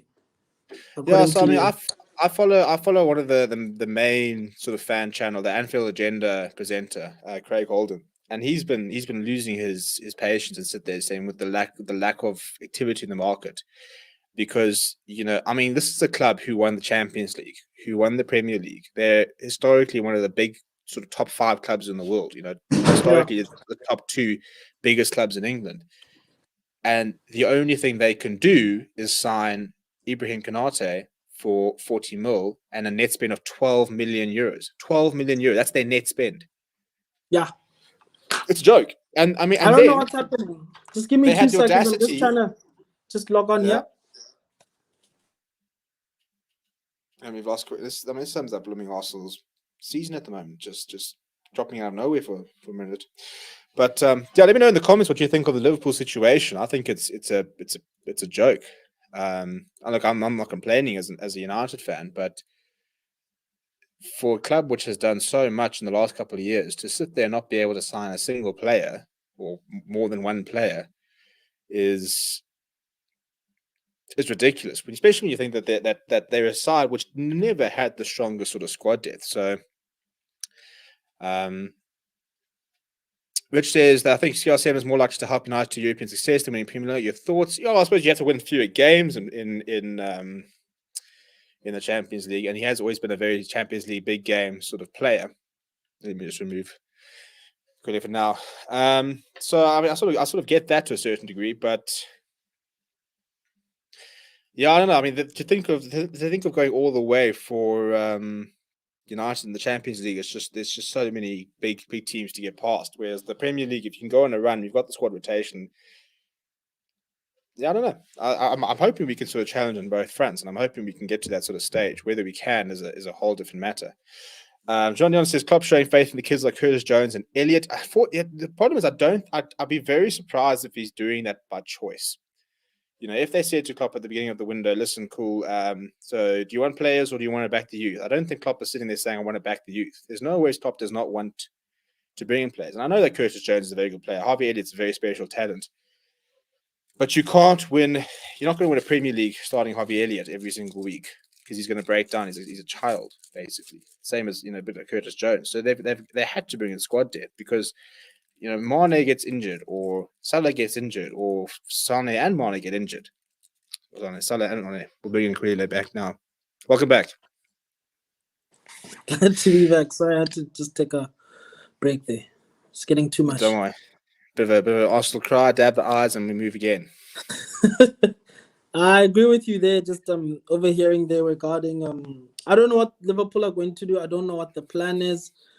I really think like Klopp could have at least added, one or two players. I don't know. I mean, all your big rivals are improving, and you're not improving. And I know getting Van Dijk back seems like an additional signing. Maybe Thiago's going to live up to the hype, but all the big teams have signed players, and but that's all they've done for 2 years now. Like 2 years, they brought in Thiago, they brought in Jota, they brought in Konate. That is what they've done on the back of Champions League and Premier League success. Yeah, I don't know how they're going to build on that. To be honest, I don't see it. Sure, Harvey Elliott is very exciting, but I don't know how they're going to, translate that into playing the big games. And do they even have squad depth? That's also the thing. That's the thing, though. When they won the Premier League, when they won the Champions League, you got to give a lot of credit to their medical stocks. Obviously, they're pretty jacked up, but they just don't get injured. Like Van Dijk gets injured last season, and the season falls apart for them. Everybody kept saying, true. "Oh, it's because Van Dijk get injured." How can you think of going into a season trying to contend, knowing that if one player gets injured, that's your season? I'm sorry, Man City, Ruben Dias is absolutely class. If he gets injured, I still think they can probably cope. They'll go and drop 50 mil on a centre back in January.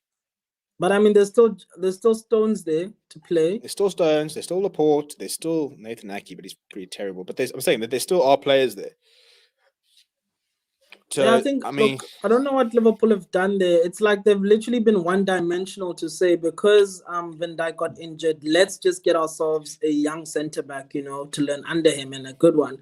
The partnership between Van Dijk and Matip has been very good this season to watch, but at the same time, you really wonder what happens if they face an injury, what happens regarding fatigue, what's going to happen to the rest of the squad. So I think I don't know. It's like they're still hungover winning the Premier League, and now they don't necessarily know what to do. But Klopp is a class manager, and I can't believe he hasn't signed anyone. This is quite worrying, like 100%. The fact that they'd also been linked with what's that? Who's that? Renato Sanchez. That could have been a very exciting, midfielder to bring in, as opposed to Nabil Keita, who's actually been quite underwhelming at Liverpool. So I would also have brought in maybe an extra striker. Shaqiri left and went to Lyon, so that was a good move on his part. But I mean, at the same time, who do you have if any of those players get injured? Who do you have? I mean, you have Tsitsipas, that other Greek guy, just to come in and fall back if either Alexander Arnold or Robertson get injured. But after that, who else? In the midfield, you have Hendo. You have Thiago. They didn't replace Wijnaldum again. So what's going to happen? I don't know. That's the thing. I mean, the last season they lost Lovren, and then Van Dijk got injured, and it was a disaster because they had no centre backs, and they had a centre back crisis because Gomez also got injured. So I'm sorry, you lose Lovren, Van Dijk gets ruled out for the year. and Gomez has all those injury issues. Matip has all those injury issues, and your solution is to go and buy one centre back and then hope that you don't have the thing. Oh, by the way, I got it completely wrong. The window's still open for another hour because obviously it's 11 p.m. UK time. Maybe we've just pushed Liverpool to buy someone. Maybe we'll see something happening in the last hour. So the window is still officially open to everybody that's watching. It's been a long day. I've been on this. I've been on transfer deadline day since 8:30. I mean 8 this morning, just reporting on it for. It's been a ridiculous day. So I'm interested to sort of see what happens in the last sort of few. We won't go on for much longer because I think we've pretty much covered most things. But I think Liverpool have had a very, very poor window. I think Chelsea probably would have liked to have gotten Koundé. It can still happen, but it's very. I mean, all signs point to it not happening. I'm not seeing anything coming out of Romano about that. But that Griezmann deal is nuts. I mean, this is the thing. So Griezmann, Ronaldo, Messi, Lukaku, Grealish, Ramos, Camavinga, Memphis. Who are the other big ones? Varane, Sancho. These are the players that have moved this window. Yeah, I said Lukaku. Yeah, Lukaku. These are the type of players who have moved in this window.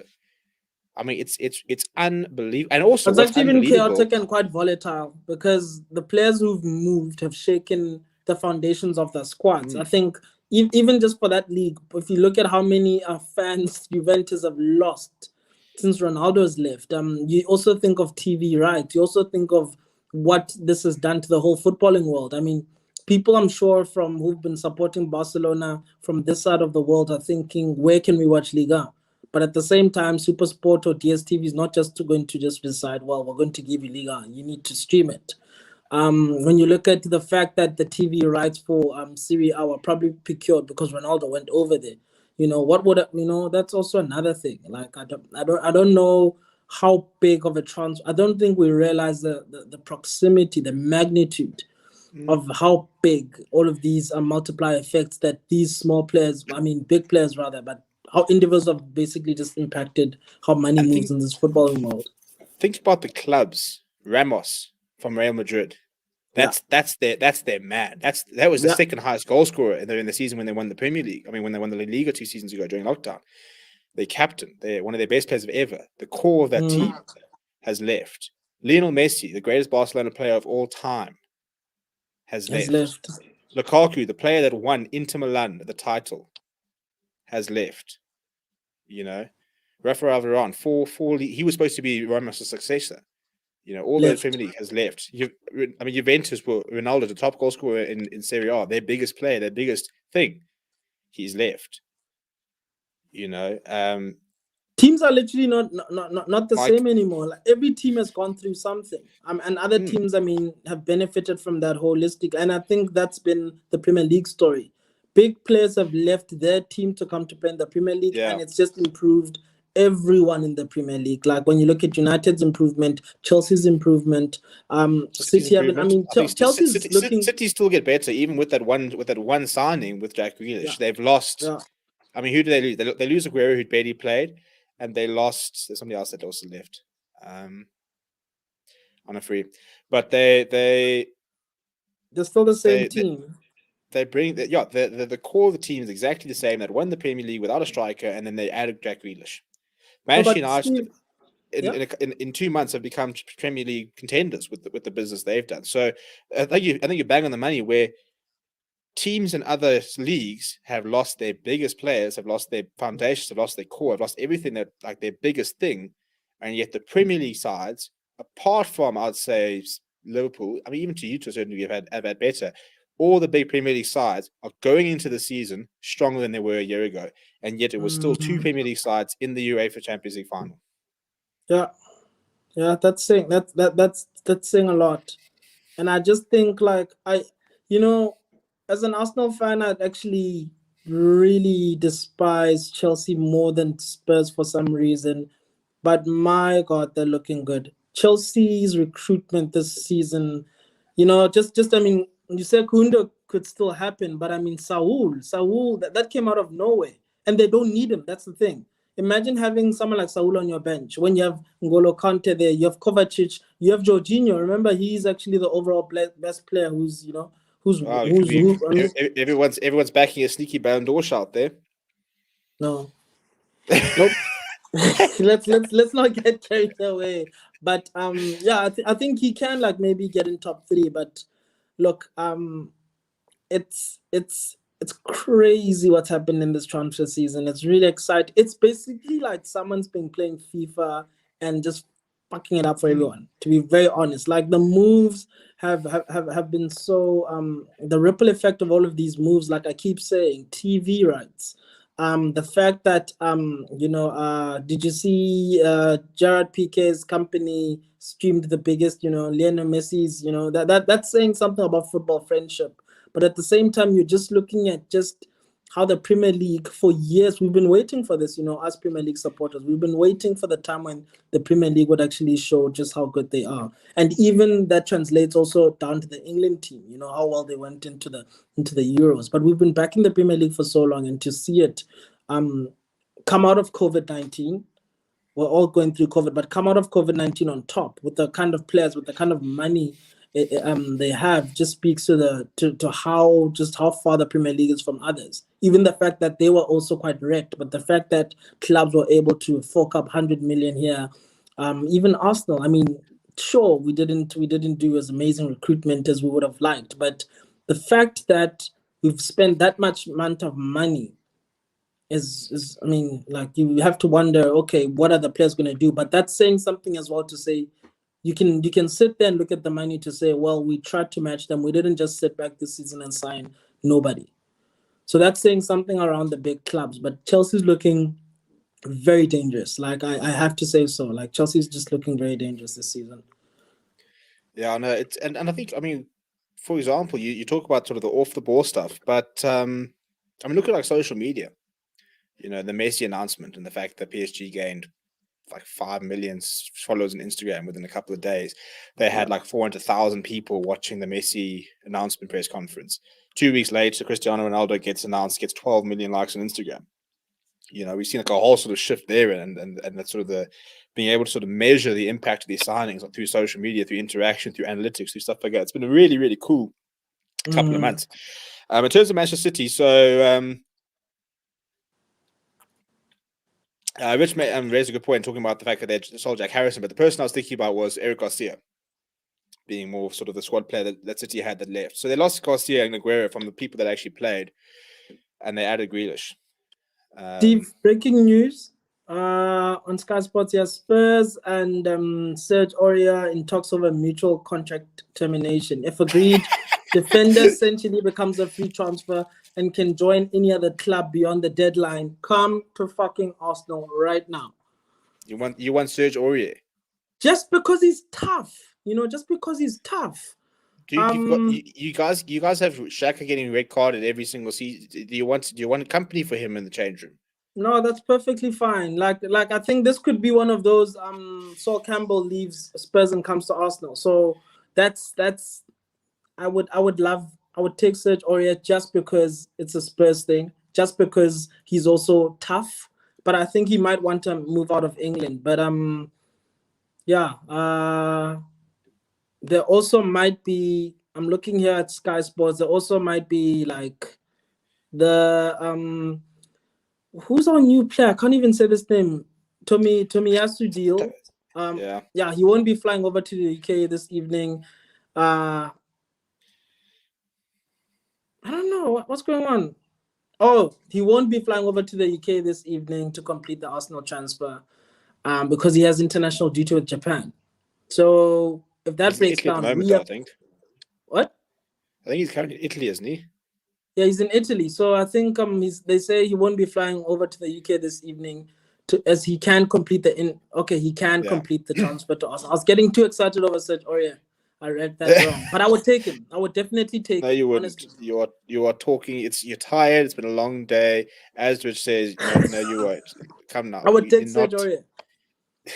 I'm going to clip this and put it all out to the ass. AFT would be ashamed of you. Rich saying, no, you don't even want them. You're going to edit this out. Dude, it's Serge Aurier is a disaster. He's a disaster. Yeah. Yeah. Are you excited overall? Just for I don't even need to ask you. For what United is. I remember I was talking to you a few seasons ago, and you were just saying it's just not good enough. So my question to you, Steve, is it good enough now? You know, the funny thing is, we've been talking about this last couple of days on our United group. We're talking about, rating our transfer window. Now, at the end of the day, if before the transfer window you said, cool, you're going to finish with Varane, Sancho, and Ronaldo, I would tell you that you're lying and that we would never have done that. Do you know what my biggest problem is, though? Fred. We haven't addressed our biggest positional issue in our team. Our biggest, you look on our team sheet and you think, where's the biggest position? Where's our biggest fall down? Where's something that we have to improve? Fred. And it's the midfield. Yeah, well, look, I mean, Fred's at the moment, but it's the mid. We've needed a CDM for years now, and we didn't do well. I think, if for example today, if I read right now, Ruben Neves is undergoing a medical for United, I would take my hat off and say this is the best. This is the best window I've ever seen from United, because Varane has sorted out the centre back issue. That's a superb signing. Sancho is, he'll move to right wing hopefully, and we'll sort out the right wing issue. I mean, Ronaldo, we didn't need Ronaldo. If I'm being brutally honest, we did not need Ronaldo. We had Cavani, so we had that striker, old experience, lethal type But thing. I'm not saying that you'll take Cavani's... Ronaldo though. No, exactly. That's the thing. So he's a fantastic signing, but it's not somebody we needed. Jadon Sancho, we needed, but we needed a CDM more. We needed a single pivot system which can allow Pogba and Bruno to operate in the midfield. Because at the moment, the only time we're getting anything out of Pogba is off the left. And we now have Rashford, Sancho, Greenwood, Cavani, Ronaldo, Martial. We've got 6 players to try and fit into basically 2 positions because Paul Pogba is playing off the left. I think, so I was watching that. I agree with you there. I was watching that Wolves game, and when I looked at the first half and I was looking at what the analyst was saying, nobody actually trusts Fred to do a good job. So Pogba has to play even deeper to, show him about positioning, shuffle in there. So that's saying something. Isn't McTominay, can McTominay just transform to a CDM or box to box? The biggest problem is, I think he's a box to box. Now, the biggest problem is I think that people sort of saw the fact that he's got, athletically, he's very much the Matic build. He's freaking built like a tank. He's got a reasonable passing range, but he doesn't read the game well enough for me, nor does he break up play and tackle well enough. I mean, yeah, he's a centre back for Scotland, but I don't think he can operate as a single CDM. We don't have a Fabinho, Fernandinho, Declan Rice, Jorginho, Thomas Ruben Partey, Neves, genuinely Thomas Partey, Basuma. We don't have that one midfielder who is disciplined enough to just park and to say, you fullbacks can get up, Pogba, you can roam. I'm going to sit here.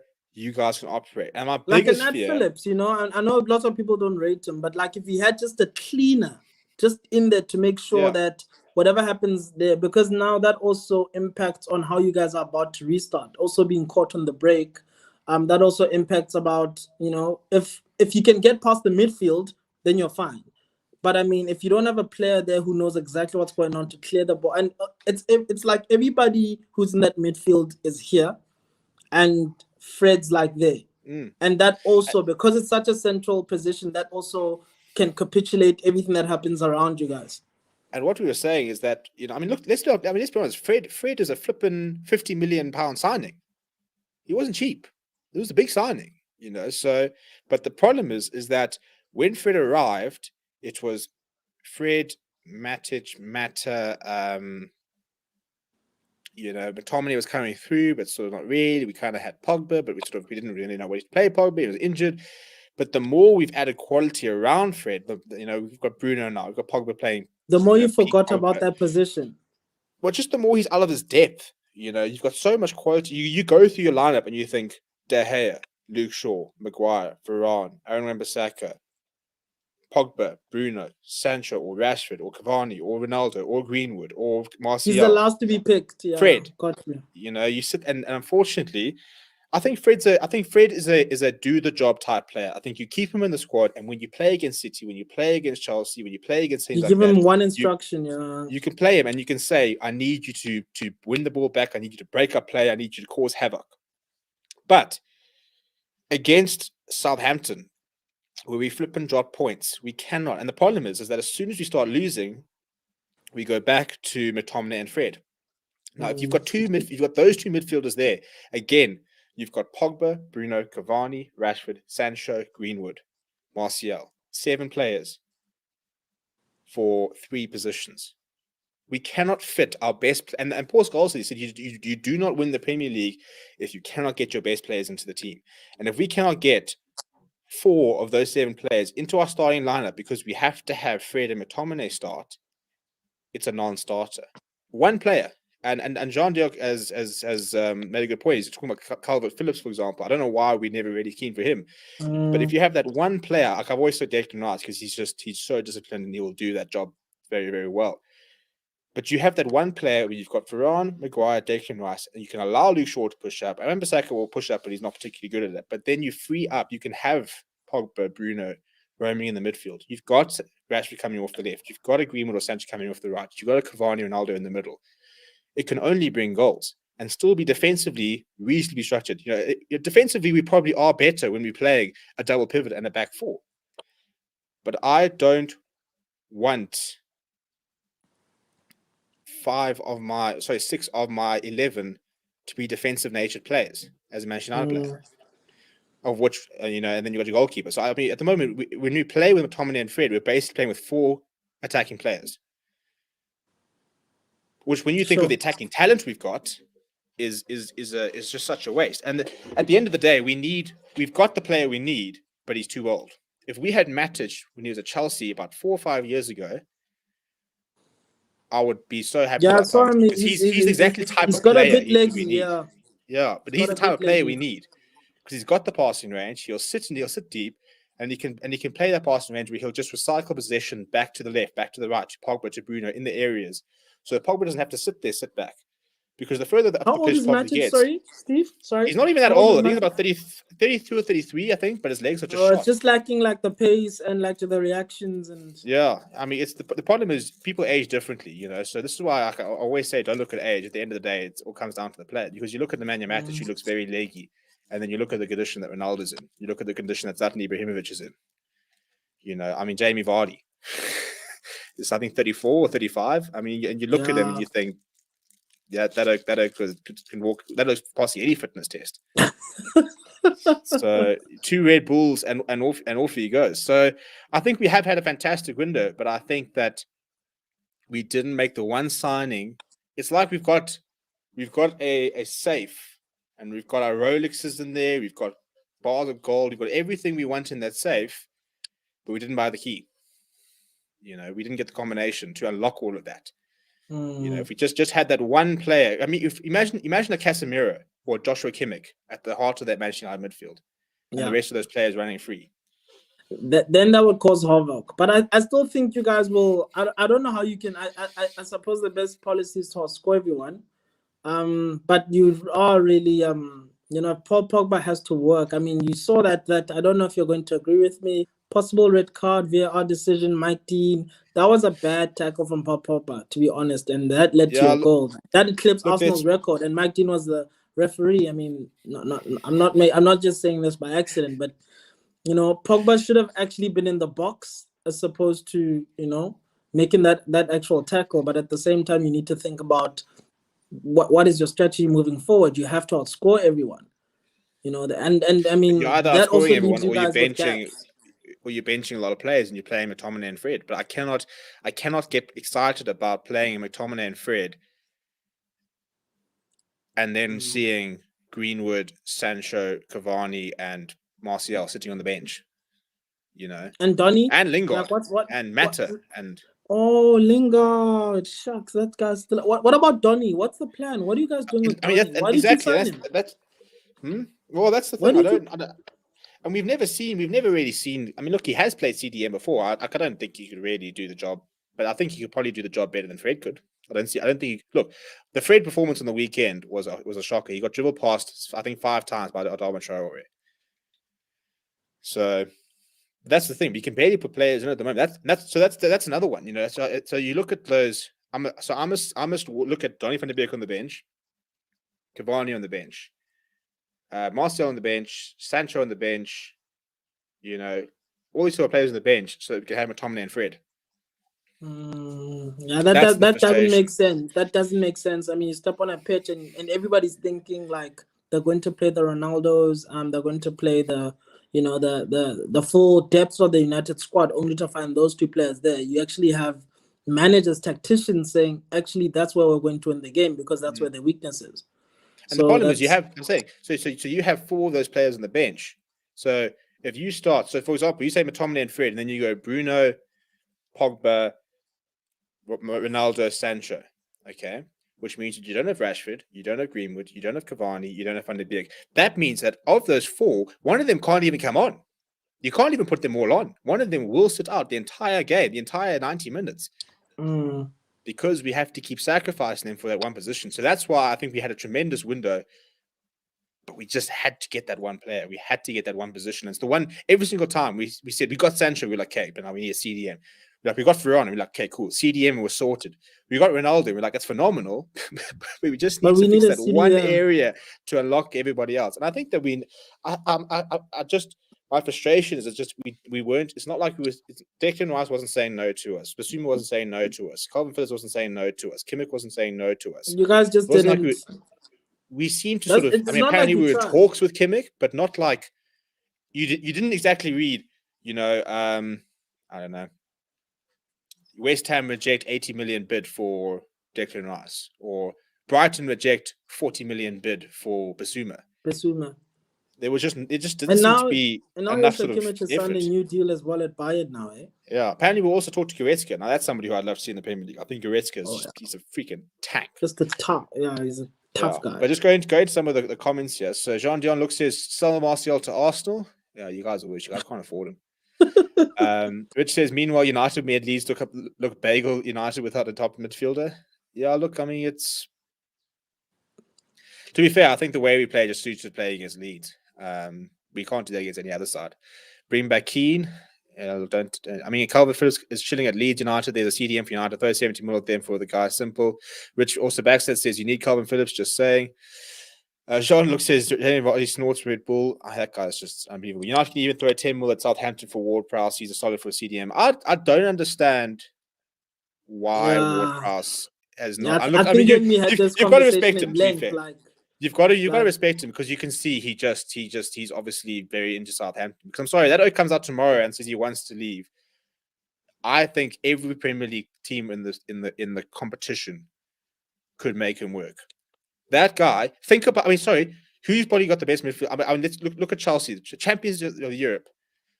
Ward-Prowse crossing balls into Lukaku. It would be childish. You know? It's United. Ward-Prowse crossing balls into Cavani, Ronaldo, Varane, and Maguire. He's actually one of the most underrated midfielders we've ever seen. And I think when we were talking about Ward-Prowse in length, he's amazing. He's actually amazing, and he's best dead baller. We already know this. Set pieces, we already know this, and he's very solid. He's quite solid. He's a very hard worker. His technical, but he scores goals, he scores free kicks, he scores penalties. I think a Spurs midfield of Højbjerg, James Ward-Prowse, and Dele Alli, I think that could operate very, very well. I just don't understand why people don't go after Ward-Prowse. I think he's made for a top 6 side, but just no one seems to really be in for him. But yeah, well, Quags, we're coming on to the 2-hour mark. Oh, dude. Look, we can call it, but I don't know. I'm glad that the channel's back on, and thank you for having me. And I just look, I want to see where the Arsenal season goes, but I'm more excited for the Premier League spectacle as a whole. So I'm glad to just see other teams also doing very well. We've been talking about this being the best league in the world, and I'm glad that it's finally showing. End of story. Yeah. No, I don't know what our Amazon All or Nothing is going to look like, but it will be a fairy tale if Arsenal finish top 4 or top 6. Top There four we go. for the Top top four for the more movies. than I think. Yeah. Top six reality you would take. Yeah, 100%. All right, And cool. you guys Well, have to win the Premier League at the end. Like, there's do you no know what it is? negotiable. You have to. For me, because obviously there's still pressure on Schalke. If we are not in a title race if February or March or April comes and we're not in a title race, then there's no excuses. There can be no excuses.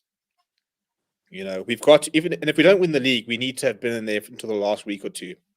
If I get to May and Chelsea beat us in the second last game or whatever to win the league, or City, you know, do that to win the league, I can deal with it. I can deal with losing the league, but we haven't contended for the league since Ferguson left, and that's what I want to do. I want to be in a title race. I've forgotten what a title race feels like, to be sitting there thinking, shit, if we don't score a goal, that's the title gone. Whereas now it's been a case of we don't score a goal, so the title race is gone in December, or we're out of top four. So I just want to compete, and I want to be in a title race, and I want to remember the excitement. I remember watching like down the passage here, like that league winning goal. It's like the weirdest feeling. Like I've forgotten what that feels like, and it's not the same as like Rugby World Cup and all these competitions was so short. It's such a long and emotional season. I mean, we start now in August, and we only get celebrated in May. So it's such a big thing when you win the Premier League. But I want to feel that again. But we won't. This is definitely not the last time we're going to see you. We're in talks about Quags to Arsenal, advanced negotiations. No, here we go yet. But we'll submit a deadline a deal sheet so you can speak beyond the deadline. But those keep me company for 2 hours. We'll chat soon. Everybody else, thank you very much for jumping on and keeping us company. And yeah, we will be doing more football in the coming weeks. We're going to be doing Premier League previews, Premier League reviews, more watch-alongs, and stuff like that. So we'll see you guys all very soon. Please do smash like on the way out, subscribe to the channel as well, and I'll see you guys tomorrow night for the Rugby News Show. Keep well and stay safe.